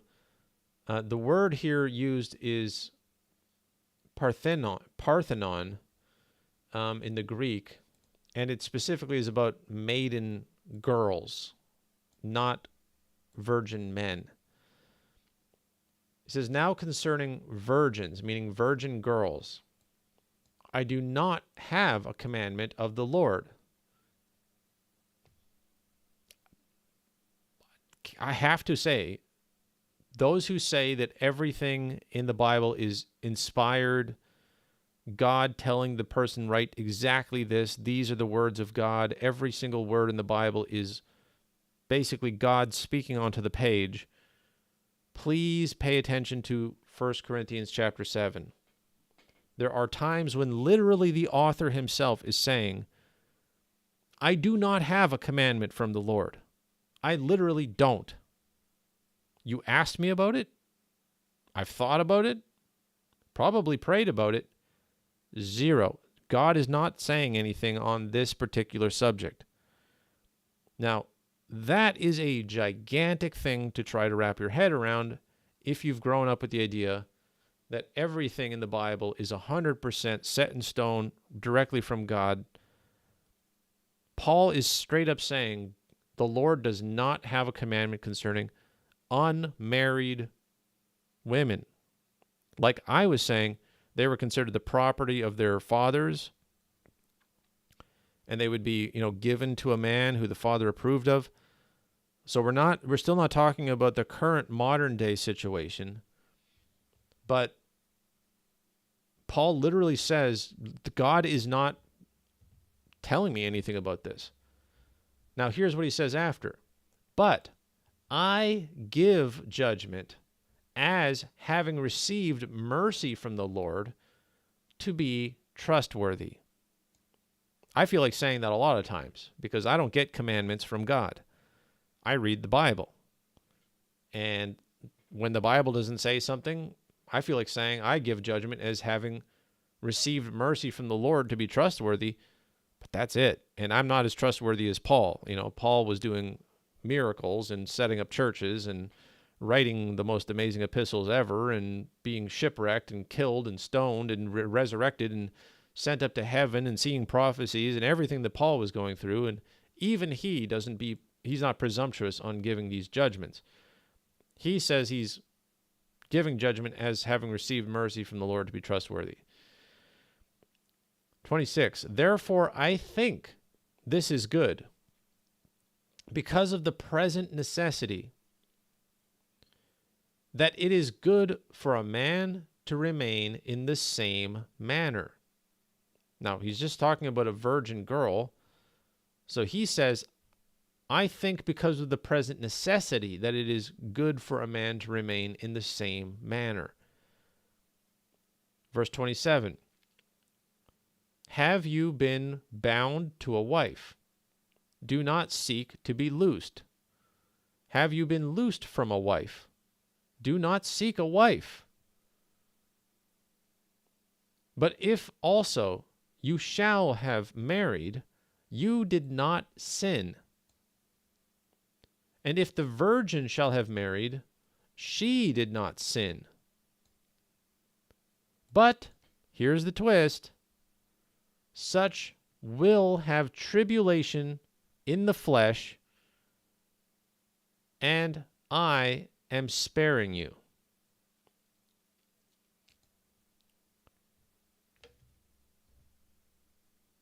Paul, he's going to try to tell them,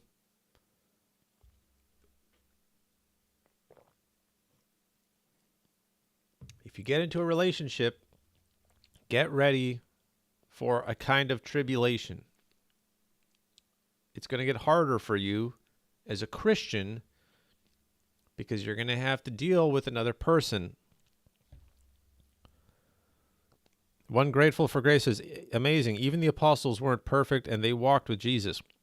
Paul was hand-chosen by Jesus after Jesus resurrected and ascended to heaven. He didn't even walk with Jesus. He was blinded on the road to Damascus, and he was taught by Jesus these doctrines and given a special understanding of how messianic prophecies were fulfilled. And he was a very special envoy for Christ. And yes, even he was saying, I don't have a commandment from God relating to this specific, very real thing that you want to know about.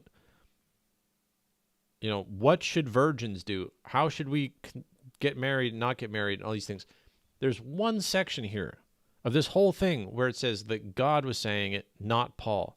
And now he's straight up saying, I don't have a commandment regarding single girls. God didn't tell me anything about it.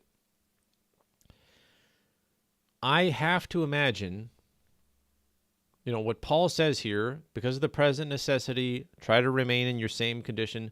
But if you get married, you haven't sinned. I mean, how reasonable is that? That's so perfectly reasonable. Clearly, you're not supposed to go around fornicating. Clearly, you're not supposed to go around, doing whatever you want. And even if you do marry, although it's not a sin, he is trying to warn them that you might have tribulation in the flesh. Now, that could mean you get pregnant. Now you have to deal with kids. The rest of your life is going to be taking care of kids, and taking care of your husband instead of serving God, with all of your time. Same thing with single men. He's telling them, don't seek to be married. That's his advice, though, and he makes it very clear that that's his advice. It's not a commandment from God, and it's not a sin to go against Paul's advice. Verse 29, now I say this, brothers, the season is shortened, that from now on, so that would include today,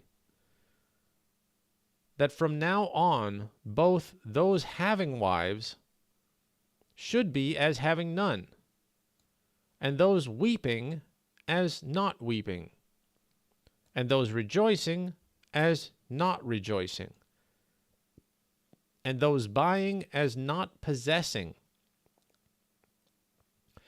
and those using the world as not using it as their own. I'm going to have to look up a different translation of this, but this is interesting in the literal translation here. For the present form of this world is passing away.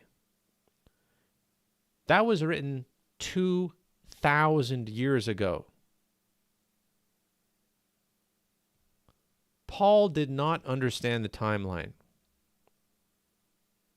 I make that point very clear in my book, Maybe Everyone is Wrong, my study of Revelation. Paul did not know the timeline. Peter did not know the timeline. Jesus did not know the timeline. None of them knew that it would be 2,000 years later, and we would be looking at these things as they say, this is going to happen fast. This is going to happen soon. The present world is passing away. Paul is literally treating these people like this is urgent, that they have so little self-control that they should be getting married and taking care of each other But he's literally writing to them as if to say, it almost doesn't matter whether you get married or not. Just wait a little bit, and this stuff is all going to be fulfilled. The present world will pass away. The resurrection will happen. We're going to be out of here. It's not going to matter. He says,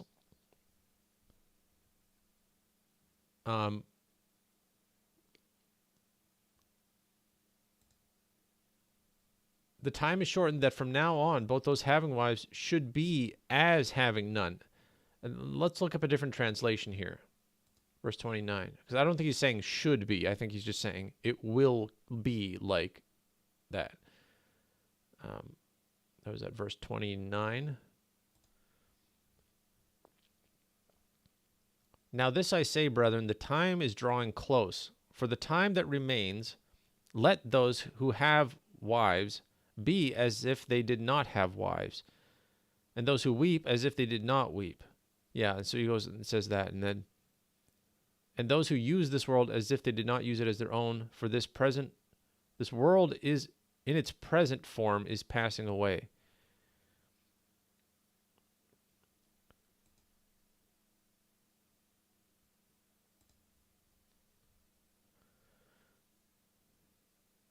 So I want to emphasize, Paul is talking from his own understanding. He's telling them that this is not from God. He's giving them advice based on their present situation and his assumption about what's going to be happening.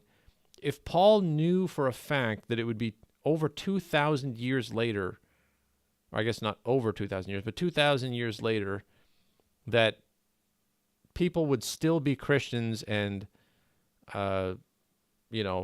generation after generation would be carrying on, and Jesus would be still not here,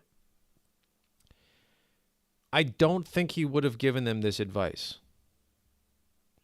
Now, at the same time, I believe God works on a level where the ambiguity about the time of him coming back was very deliberate, so that everyone would assume it was going to happen soon, so that he would give advice as if the time was short. You know what I'm saying?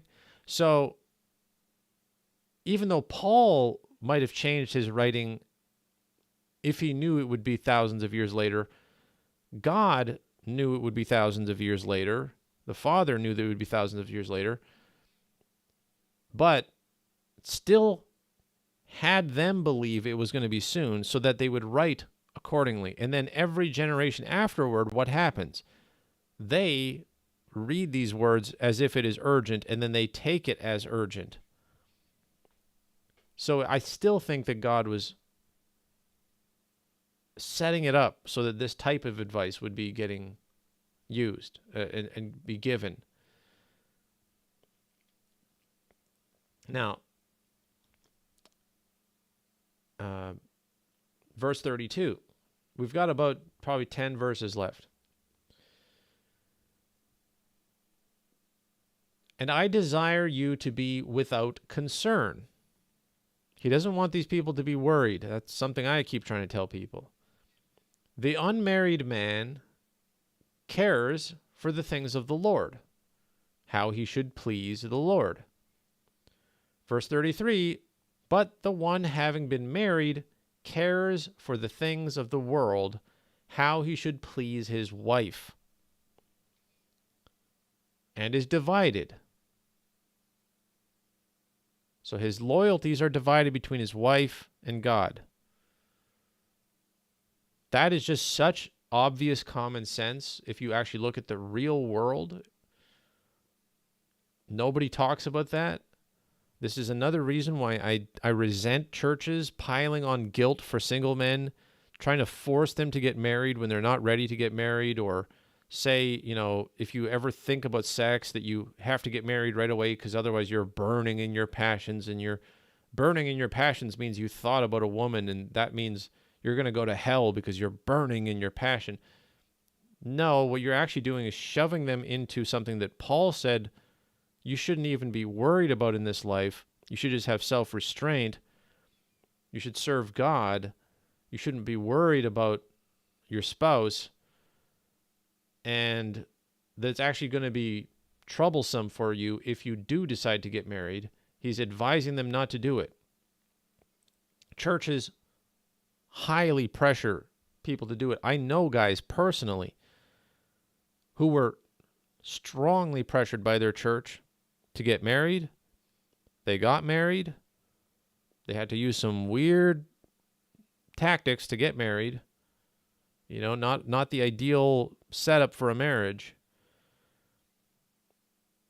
That marriage did not last, and it was terrible, and it was destructive, and it's a thorn in his side, and it ruined a whole bunch of his life. Thanks, church. You couldn't have just told him it's okay to be single, and if you masturbate, you're not going to go to hell because you are actually practicing self-restraint. That's what it is. That the lack of self-restraint talked about to the Corinthians was a little bit worse than touching yourself. It was rampant, anything goes, wild, guys marrying their father's wives and having, it doesn't even say marrying, just having the father's wife, and this craziness that was going on in ancient Greece. They're trying to pile that level of guilt and even more than Paul is condemning them. They condemn teenagers in our society who are practicing self-restraint, who are not going out and violating anyone else or giving themselves away or prostituting themselves or doing all the insane things that the Greeks did. They're being very restrained already, and they should be getting huge credit for that, especially if they're trying to serve God yet. Nah, let's just make them feel guilty. Let's push them into marriages and not even tell them about the downside. Give them an option. Just, no, you're going to go to hell if you don't. I don't like it. There's too much guilt and not enough understanding, and that's not what Paul is telling him right here. And guess what? God could have given him a command related to all these things. Why didn't he? Why didn't God give them specific commands for the virgin girls and the single guys?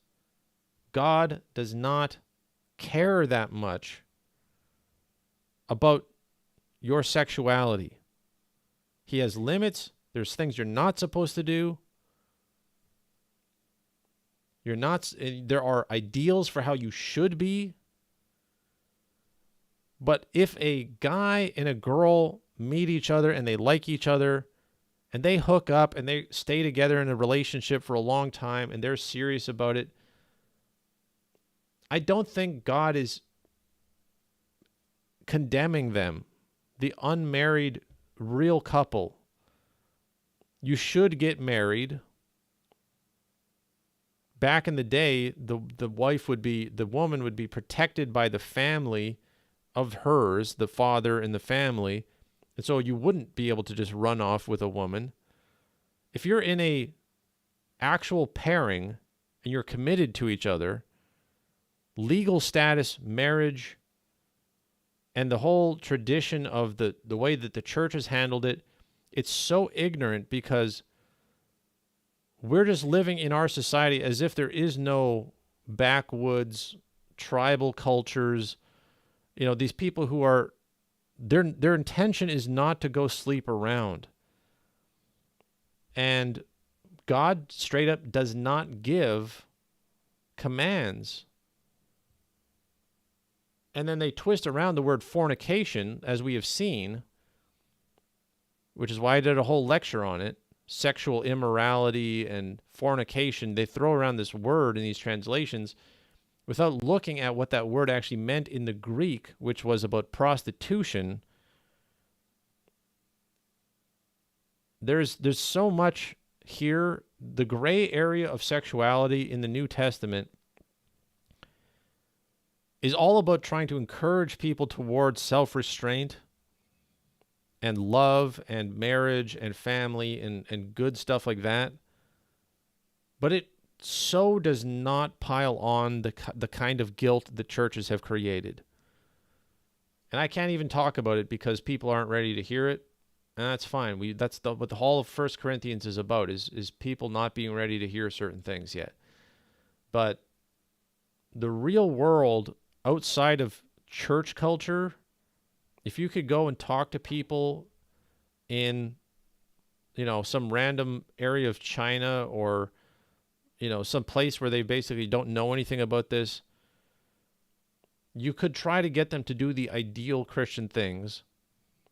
But at the same time, if people are already in the middle of their real life, they are dating somebody.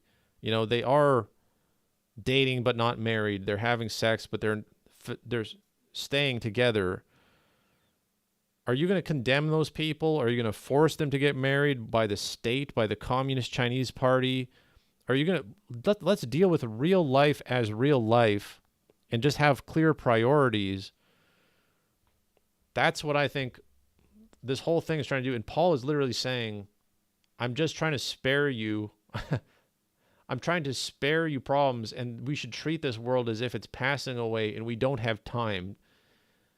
But just for now, because of these problems, go and get married, do what you have to do, because it's bad for you to be prostituting yourself around and being wild like these Greeks were. Anyway. God Love says, wow, I learned lots today. I thought fornicate, you are guilty outside of marriage. Well, fornication is bad, but no one defines what fornication is. It's not every kind of sex outside of marriage. If you had talked to ancient people about the idea of, and then we're talking about our society where the women are all independent and single and they can choose a man. And what I see in real life is the same thing as this. There are people who are lustful, they are flesh driven, they don't care, they have no love in their heart. They're going after sex partners. That is lust. That is evil. That is the lust of the flesh. That is fornication. That is treating yourself like a prostitute and treating other people like prostitutes. They're just there to be used.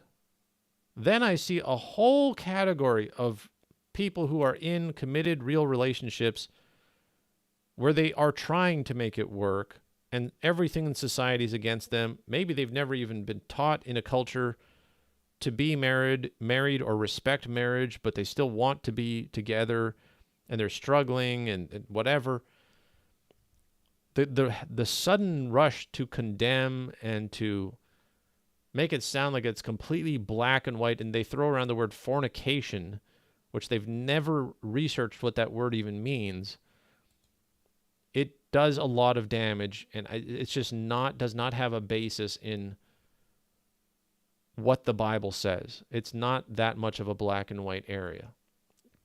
It literally says God does not have a command for them. Anyway.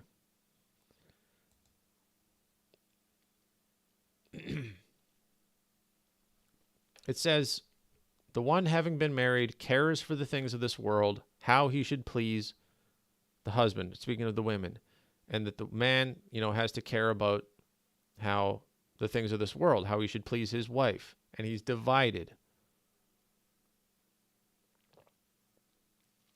It says the unmarried woman and the virgin cares for the things of the Lord, that she should be both holy in body and in spirit.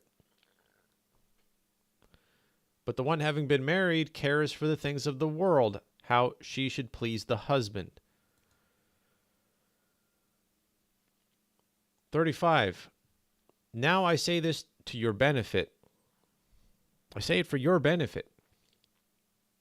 Not mine, not a command. It's a benefit for you. It's for you to live a better life. Not that I might place upon you a restraint. Wait, what? Isn't the whole point of this whole chapter to put maximum restraints on everyone? Isn't the Bible just a big list of Ten Commandments that just keeps going on and on and on, and you're a sinner and you're going to hell if you don't listen to it. It says, not that I might place upon you a restraint, but for what is seemly and devoted to the Lord without distraction.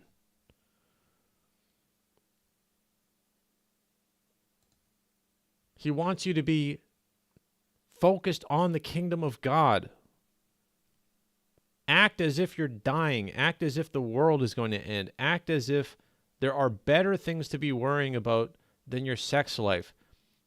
Act as if self-restraint and being able to do what you're supposed to do is your priority. And because of the fact that some people are actually so out of control that they can't even control their own lust, they have to actually go have sex, those people should go get married and let them not deprive each other. Let them have each other. If you can restrain yourself, serve God and make that your focus. It's for your benefit, he says, not that I might place upon you a restraint. He's actually saying this is not a 10 commandment. This is not the new stone tablet that I'm coming down from the mountain with. You're not allowed to turn this into a commandment. It is just for your own good. He's talking to them as children. Stapleton says, take pleasure in obedience. And Toxic Time says, yes, seek the kingdom. Jimmy is saying, yes, yes, yes. Toxic Time says, I think God loves loyalty and true love.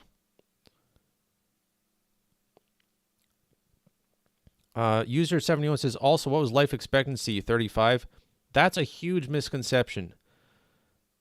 Life expectancy was much longer in the ancient world, and then it dropped off massively during the medieval period because the Catholic Church did everything it could to make the lives of its peasants so miserable and unhealthy that they died at 35. The 35-year lifespan myth is based on the Catholic Church Dark Age, where they didn't have plumbing or sewers, and they had open sewers in the streets and rats and diseases everywhere and malnutrition because the rich people and the Catholic priests ate all the good food and the poor people had to eat oats and had no nutrition in their diet. Ancient Greeks lived until they had gray hair. Ancient Jews had people growing old and getting gray hair. They had hygiene, they had nutrition. They weren't necessarily all living well, but the life expectancy was well into 50s, 60s, 70s. Not to mention, if you go back far enough, you get people living to be 150 and 300 and 900 and stuff before the flood. But even in the main period of Jewish living, you had elders who were actually gray-haired. And so you don't get gray hair at 35, right? So, I mean, most people don't. So, it's actually the Catholic Church that created... I have gray hair, and I'm 37. But it's only a little bit, you know. It's not my whole head of hair. They had an entire head of hair that was gray or white, and then, you know. Anyway, Paul is saying this for your benefit, what is seemly, and so you can be devoted to the Lord without distraction. Verse 36. But if anyone supposes to be behaving improperly to his virgin, if anyone supposes to be behaving improperly to his virgin, meaning maiden, single, you know, virgin girl, if she is beyond youth, this is going to be something we're going to have to look up some translations for. I can tell that already. If she is beyond youth, and it ought to be so, let him do what he wills. He does not sin. Let them marry. But he who stands firm in his heart, not having necessity, but having authority over his own will, and has judged this in his own heart to keep his virgin, he will do well.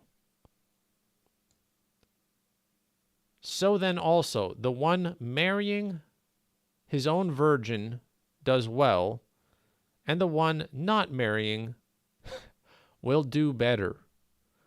Now, for this, I think you have to understand exactly what I was telling you guys, how this marriage thing used to work. I want to read it in a different translation. Verse 36, if anyone thinks he is acting inappropriately toward his virgin, and virgin here means girl, female. If she is past the bloom of youth, she hit puberty, she's not a child, because they did get married when the girl was a child, basically. This is what I was trying to tell you guys. You would go to a father and you'd say, you have a young daughter. She looks like she's going to be beautiful when she's older. I want to have that daughter put on reserve for me. I'll pay you whatever I got to pay you. I'll work for you. We see stories of that in the Old Testament, working for the father in order to get the daughter. Just, make sure that she's single, and at that point she starts to get trained by her mom and stuff, how to be a good housewife and all that stuff. The marriage happens on paper, legally, long before the actual getting together and being a couple, having their own place, leaving the father and mother, and as Adam and Eve said, for this reason you shall leave your father and mother, and they shall be one flesh. That doesn't happen right away. So, when he says, if anyone thinks he is acting inappropriately towards his virgin, if she is past the bloom of youth, and it seems necessary, he should do what he wishes, he does not sin, let them marry. Implying that if he did this when she had not yet been past the bloom of youth, it might be a sin, and they shouldn't get married. But if she's already past that, then he can have her, he can get married, they should be together and stick together. The idea of him having a virgin is based on, I think, this whole custom of picking a girl when she's young, setting her aside as your own, and then, basically you're already engaged. We would call it engaged at a young age. And then at some point, now he's saying, I've just told you to stay single, but what if you already engaged, basically? He's actually saying, if the man who's firm in his commitment and is under no necessity but has control over his will, and he's decided in his own mind to keep his own virgin, meaning keep the girl that he's engaged to and not have sex with her, he does well. So that the one who marries the girl he's engaged to and goes through with the whole sex, act and commencing that and starting that, he's doing well. But the one who does not have sex with his engaged wife does better. So I don't know if that happens at all in society, but Paul is even considering that possibility because of the way that marriages worked at that time. It's amazing how much he's trying to cover his bases here and give them real advice. Verse 39. We're almost done. There's 2 more verses. Sorry, I'm going to get to the questions next. Verse 39. A wife is bound as long as her husband is living. But if her husband dies, she is free to marry anyone she wishes, only someone in the Lord. That's actually in there, in the text. So you have to marry a Christian if your husband dies. This is how it actually is supposed to be. I don't know if anyone is listening, but that is how it's supposed to be. Verse 40, last verse.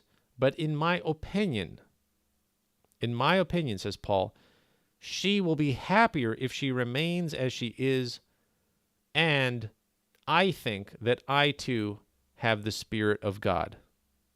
I think that I too have the Spirit of God. This whole chapter is such an education on so many things. Even structurally, the fact that Paul is making a clear distinction of those times when God is speaking. He says, doesn't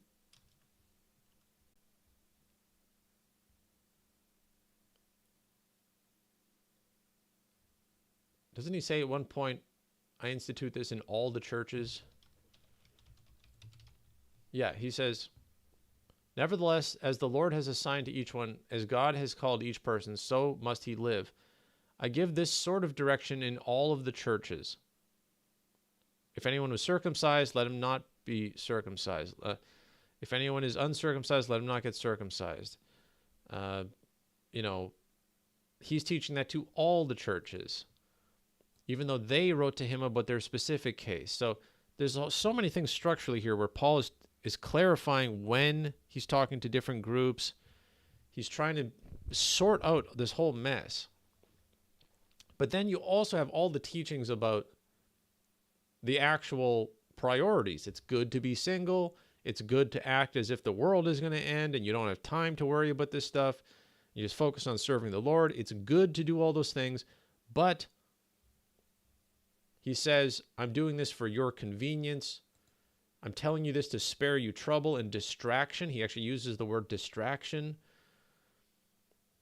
It's about trying to get them, to nudge them towards that ideal serving the Lord, but recognizing very realistically the nuances of relationships, and then saying, if you are going to do this, basically have restraint still, contain it within just a single relationship,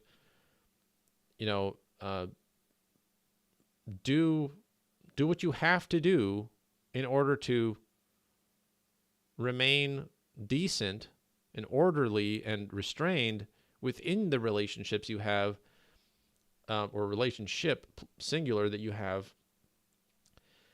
But then, just be aware that you're going to have tribulation in the flesh, that you're going to be divided. You're going to have to please your wife. You're going to have to please your husband, this kind of stuff.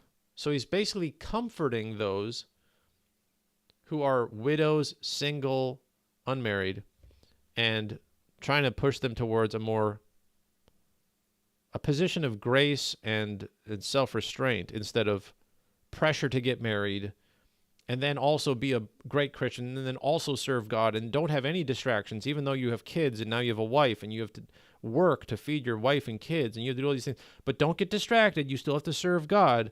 You still have to do everything as if you were unmarried, but now you have to also do it while you're married, and, balance all of these impossible things. And if you're a single guy and you are going to stay single, don't masturbate, because you go to hell if you do that. You have to somehow have no sex drive while also staying single for the rest of your life. And that's, if you don't, then you don't have any self-restraint and you're burning in lust. And he doesn't go into these crazy assumptions people throw in here. He's clearly trying to get a chaotic people in a city where they don't have good restraint to move way over into this other way of thinking. So now let me get to some questions.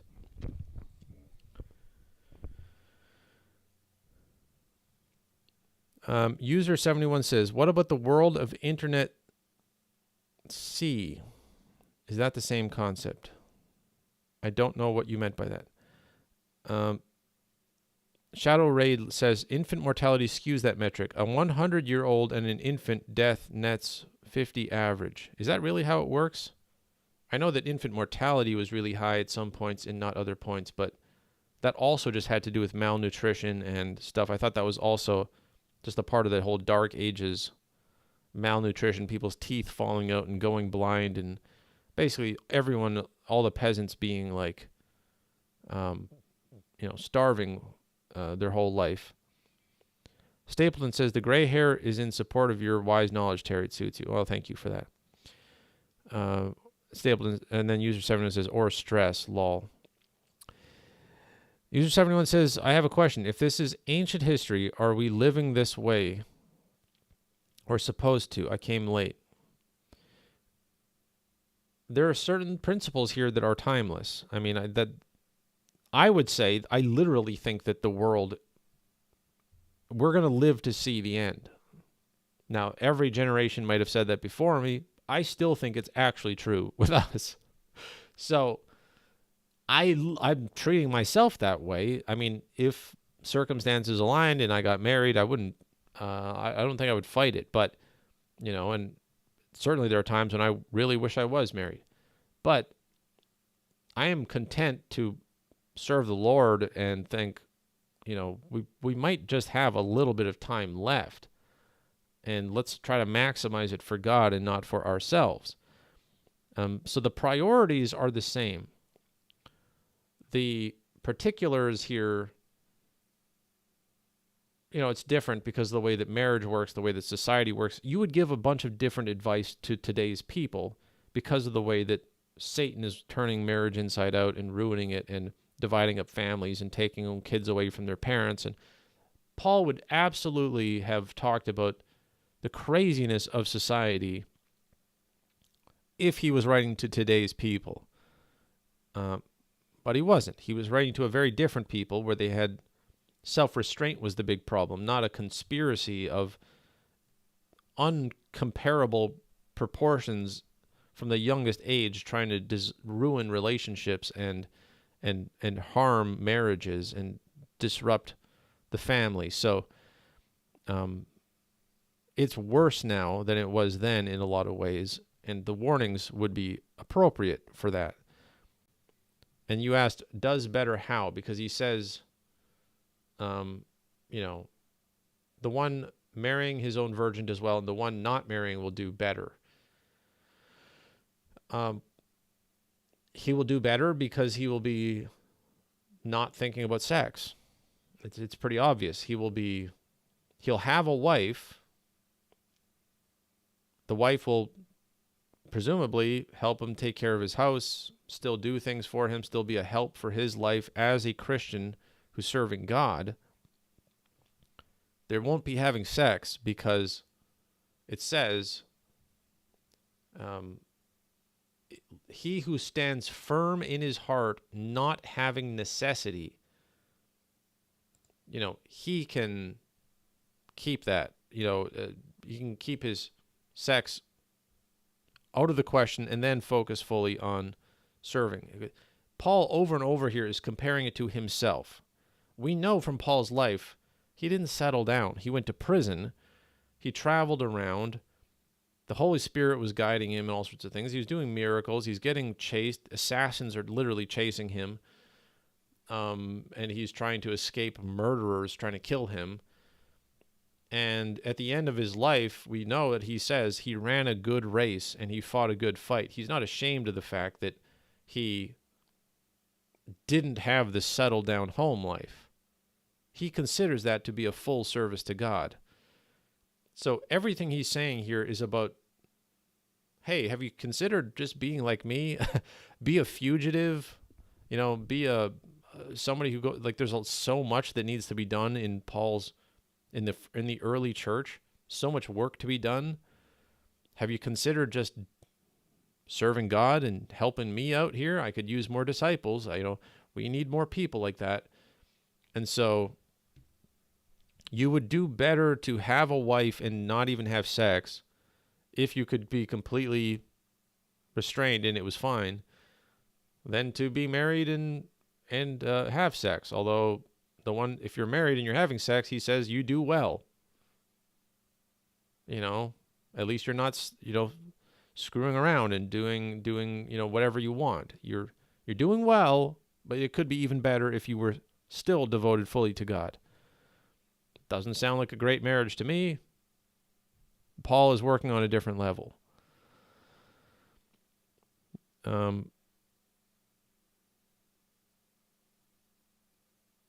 User 71 says, isn't taking care of your family serving God?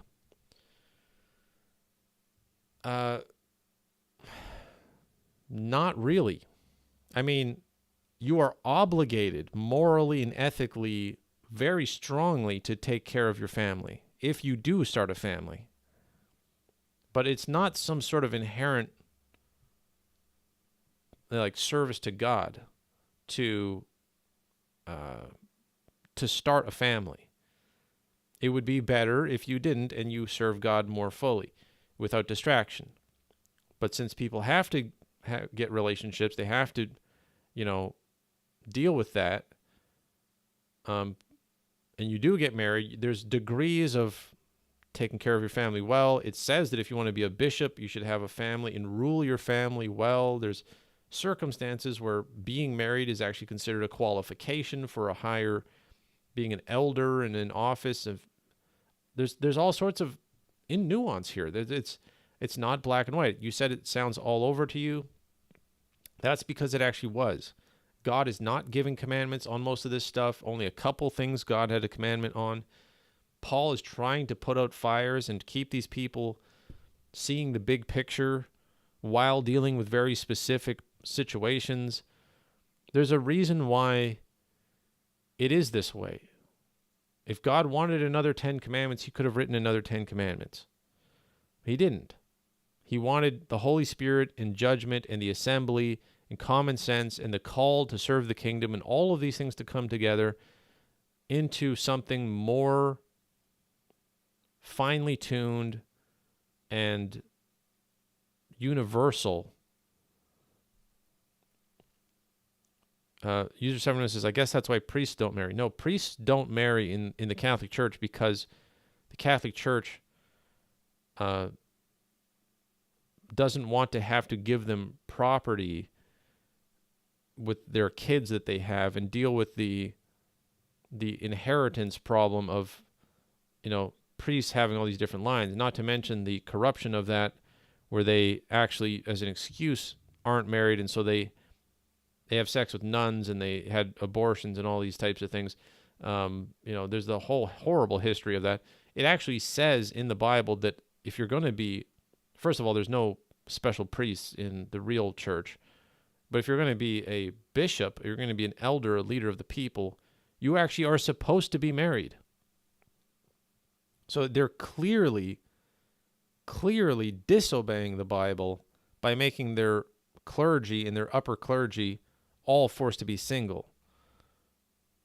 That's one of the only cases, maybe the only case, where it actually says you have to be married. So, no, the Catholic Church is upside down once again.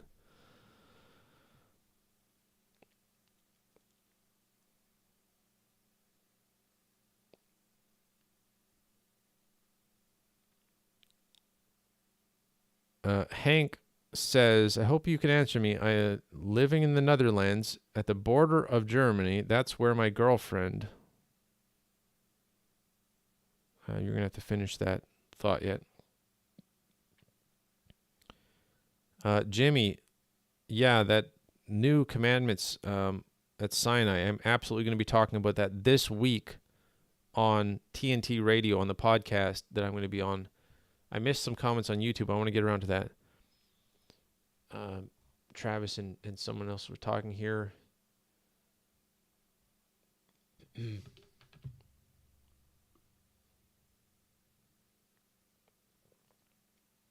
Jacob asks, what about lust? That is literally pornography.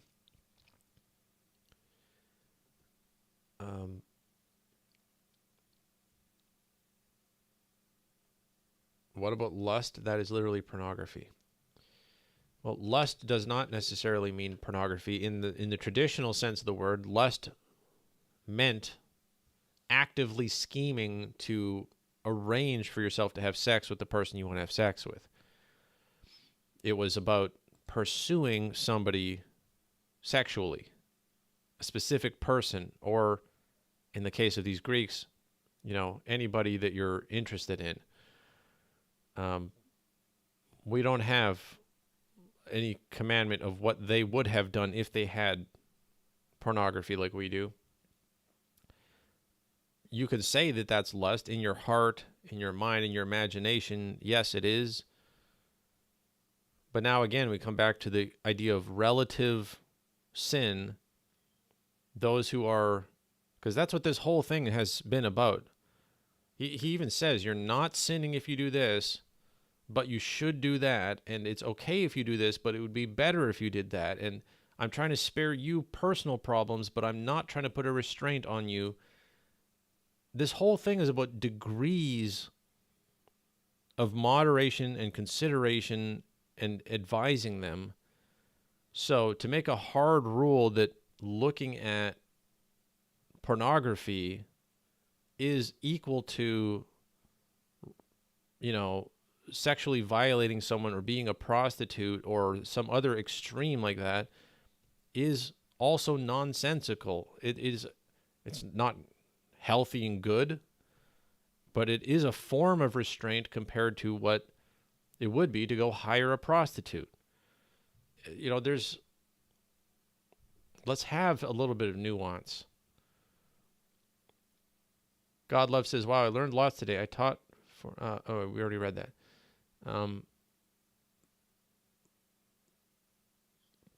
God Love says, porn is really sad and bad. Lust is really harmful, but the Most High guides us and helps us with that. Jacob says, pornography is just as bad as going and having sex before marriage. Find me a verse where it says that. I mean, that's the kind of teaching that forces people into crappy marriages before people have any idea what they're doing, because your hormones kick in when you're 12 sometimes, 13. You're what, 8, 10, 20 years away from being married? For 20 years at the height of your hormones, you go to hell, and it's as if you're having premarital sex every time you look at something. Like, people used to get married at 12 and 13, and you were considered a full man at like age 14 or something, and a woman was, fully a woman at like 14. And you actually started to have kids at that age. Look at reality. I mean, that's not the idea of just lazily saying that pornography is as bad as having sex before marriage. Just writes off all human existence of how things are supposed to work, the kind of situation people are trapped in nowadays. If you're going to say that, you should say that 13-year-olds should be getting married to each other. That's what you should be saying if you're going to have that stance, to be consistent. But to condemn all teenagers because they're not allowed to get married, not to mention they can't support their family, which is a commandment from God. You have to support your family, even if you did get married nowadays at 13, to avoid this premarital sex hell condemnation, even though you're trying to be a Christian and you're falling into temptation sometimes, but you're not actually going and having casual sex. Even if you did get married at that young age, you couldn't support your family. And you're supposed to if you're getting married. You can't have a catch-22 built into the core of society for Christians and then just go on condemning and condemning and condemning, so that by the time the Christian is ready to get married, they think they're the worst person in the world and they've been sinning and fornicating and committing all sorts of atrocities against God. That just doesn't make sense. Travis says, I think all must reverence marriage just as marriage we hope to have to God.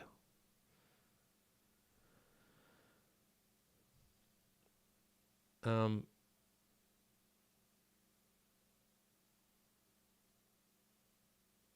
okay.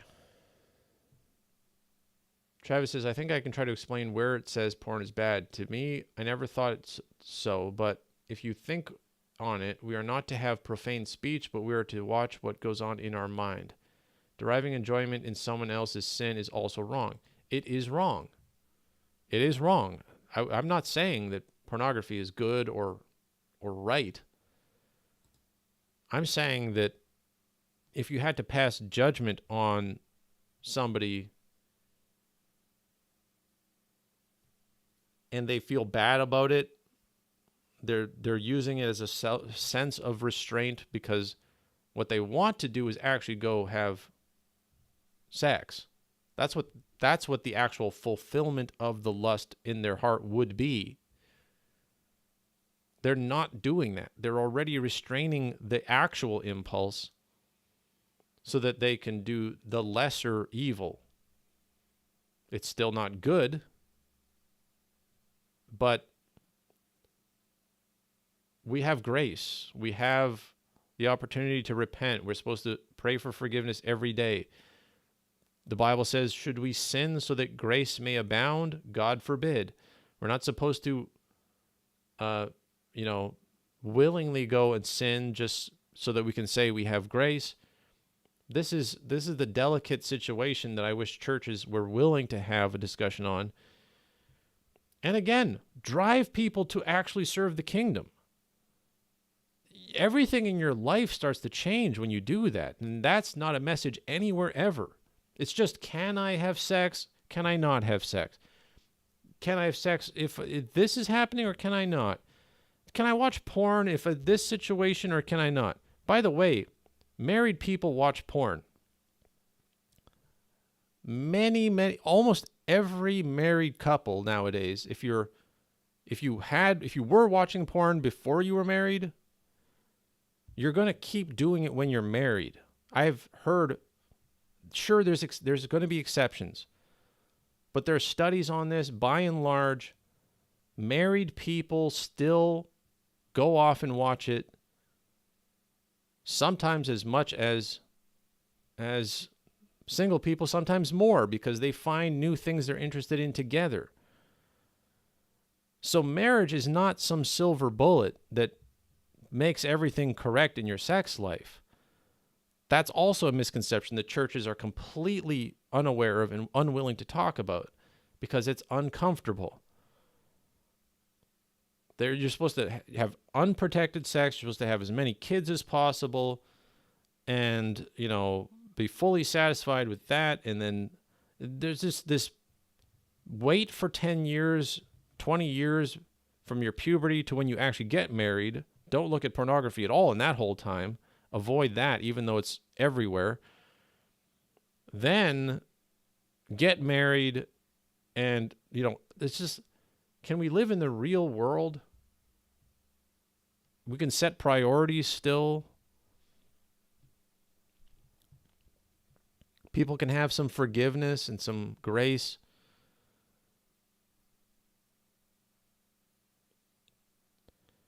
All right, I think that's it for today. It's 9 o'clock. It was a 2.5 hour stream. My throat is destroyed. Max says, excellent point, Terry. Thank you for that. Stapleton says, I love how you look at all the logic and combine them. It makes for a deeper understanding. Well, yeah, for me, it's a very real thing because I'm single. I grew up with a lot of guilt. There was a time before I was a Christian, and I know from watching other people, I'm a very observant person, right? So I know guys who stayed single their whole life, and they're serving God, and they're doing great, and it's inspiring. I know other guys who wanted to do that, but they felt so guilty about masturbation that they forced themselves to get married. They basically relied on the church to set it up for them or something like that. And some of them, the marriage stuck, but They don't do anything for God. Like they would tell you themselves, they have nothing, no time. They are just kids and school and work and, 2 jobs at once or whatever they got to do. They're just taking care of their family. Hey, at least you're not masturbating. You dodged the bullet. You haven't served God at all your entire life. But at least you're not masturbating. I'm not this person's judge. I'm not going to be the one counting up the fruit that they produce, the harvest at the end. Not me. Other people got married because they wanted to do the right thing. The marriage turned out terrible. So terrible that the kids are involved, and now the kids are being traumatized and crap is happening there. It's doing damage. Other people are being hurt. Money is being stolen, misspent, all these things. The marriage turns out to be a disaster. They look at me and they say, "Oh, you're so lucky. Oh, you're so lucky that you're single." Luck has literally zero to do with it. It was a conscious choice, and I'm living with it. I didn't fall for the guilt trap, and I'm not falling for the condemnation. I'm not falling for any of it. For me, it's a very real situation where I've seen well-intentioned people get sucked into stupid decisions. Sometimes it turns out great. They have a great marriage, and they even find a way to serve God on the side. And that is amazing, and I give them so much respect and credit for it. And I admire it, and it's wonderful when it happens. And they will go on to be a blessing to their kids, and their kids will probably be a blessing to more people, and it'll be a beautiful thing. Nothing, I could not find a condemnation if you can pull that off. But we're talking about, he says himself, different people have different gifts. He says, "I wish all men to be even like myself, but each has his own gift from God, one for this and one for that." So we don't have a one-size-fits-all rule. User 71 says, "That's weird. People tell you this personal stuff. What a crazy thing to do." I don't know if it's just me, but people tell me all sorts of super private stuff. Like when I meet them for 10 minutes, like people just open up to me about stuff that I never asked and I wasn't thinking of asking them. And I've had that effect basically my entire life. For some reason, I'm a good listener, and I guess, and I get to know somebody, and by the end of the day, I find out their life story. And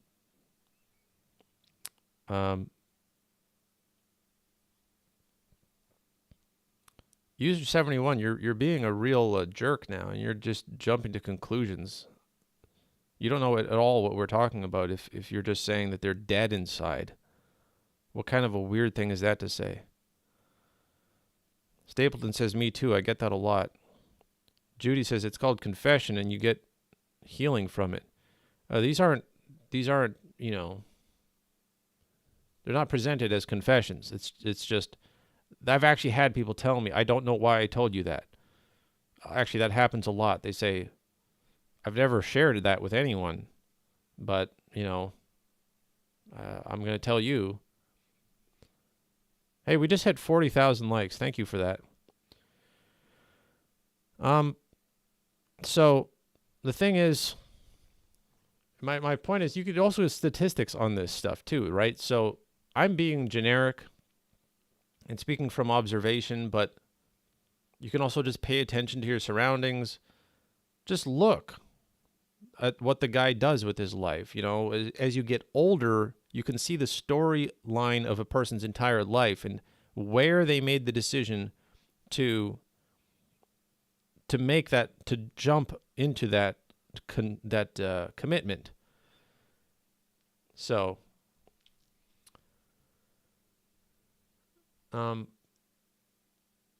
Travis says, I think you're doing a powerful work tackling such a sensitive and taboo subject. Thanks.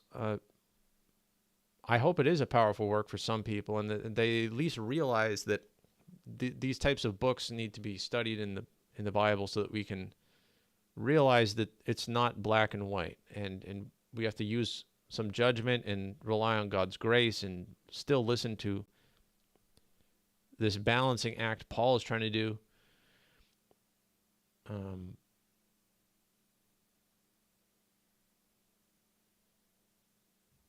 Okay. Patronizing saints, that's because these things impact people and can inspire evil when they are porn or etc. These things are shocking in this world. Yeah, I mean, it can be shocking. It can be absolutely disgusting and demoralizing. There's lots of reasons to not look at porn. Lots of reasons. I don't know if anyone's ever considered. I've never heard anyone say, for some reason, when you talk about masturbation, people just talk about porn. Technically, you don't need porn to masturbate. I don't know if that's some sort of loophole in these people's minds, but all I know is that there are degrees of lust and sinfulness and evil and restraint, and there are degrees of serving God and not being distracted. That's a principle here.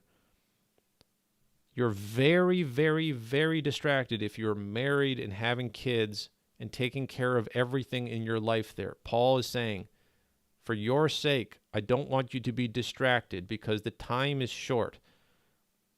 Now, if being married and taking care of a family for 40 years, every day, full time, you stack that up against the distraction of occasionally watching porn and moving on with your life and having the rest of your day free or your week free or whatever it is, you can talk about levels of distraction and levels of lust versus the guy who's spending full time chasing women, or the woman that's spending all her time trying to find a guy and wasting her life just trying to find boyfriends and wasting your life during the kingdom of God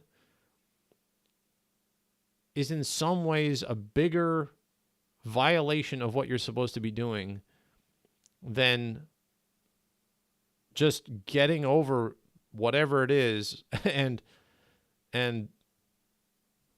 I don't know. I feel like I'm crossing a line if I push that topic, but again, God did not give the commandments here. Now I'm giving my own advice, and and I pray that God helps everyone in whatever walk you're in, stay in it and try to find a way to serve God while you're doing it. Stapleton says Satan uses everything he can to corrupt us, especially when we made a vow to God. Yes, but the good news is the same as always. There will be a day when everything's fixed. Jesus will come back.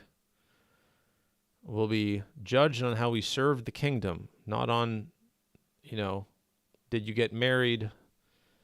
I think the priority is pretty clear in the New Testament that it's going to be based on your service to God. So just try to remember that and not be too distracted with the concerns of this world, whether you're single, divorced, widowed, married with kids, married without kids, dating, whatever it is. Serve God with your whole heart and find a way to do something good for the kingdom, because this is your opportunity. You won't get another one. There's bigger things to be worried about. Okay. Thank you all for watching. It was a great stream, 40,000 likes, almost 3 hours. This was definitely a mega one. I got to hit the hay. I'm super tired and my throat is destroyed. So it was a good start to the week. I look forward to the next one tomorrow if God is willing. 6:30 a.m. if you guys can make it.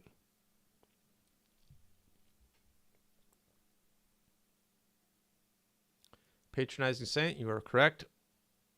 Do not go after people for sex. That's a bad motive. You're correct.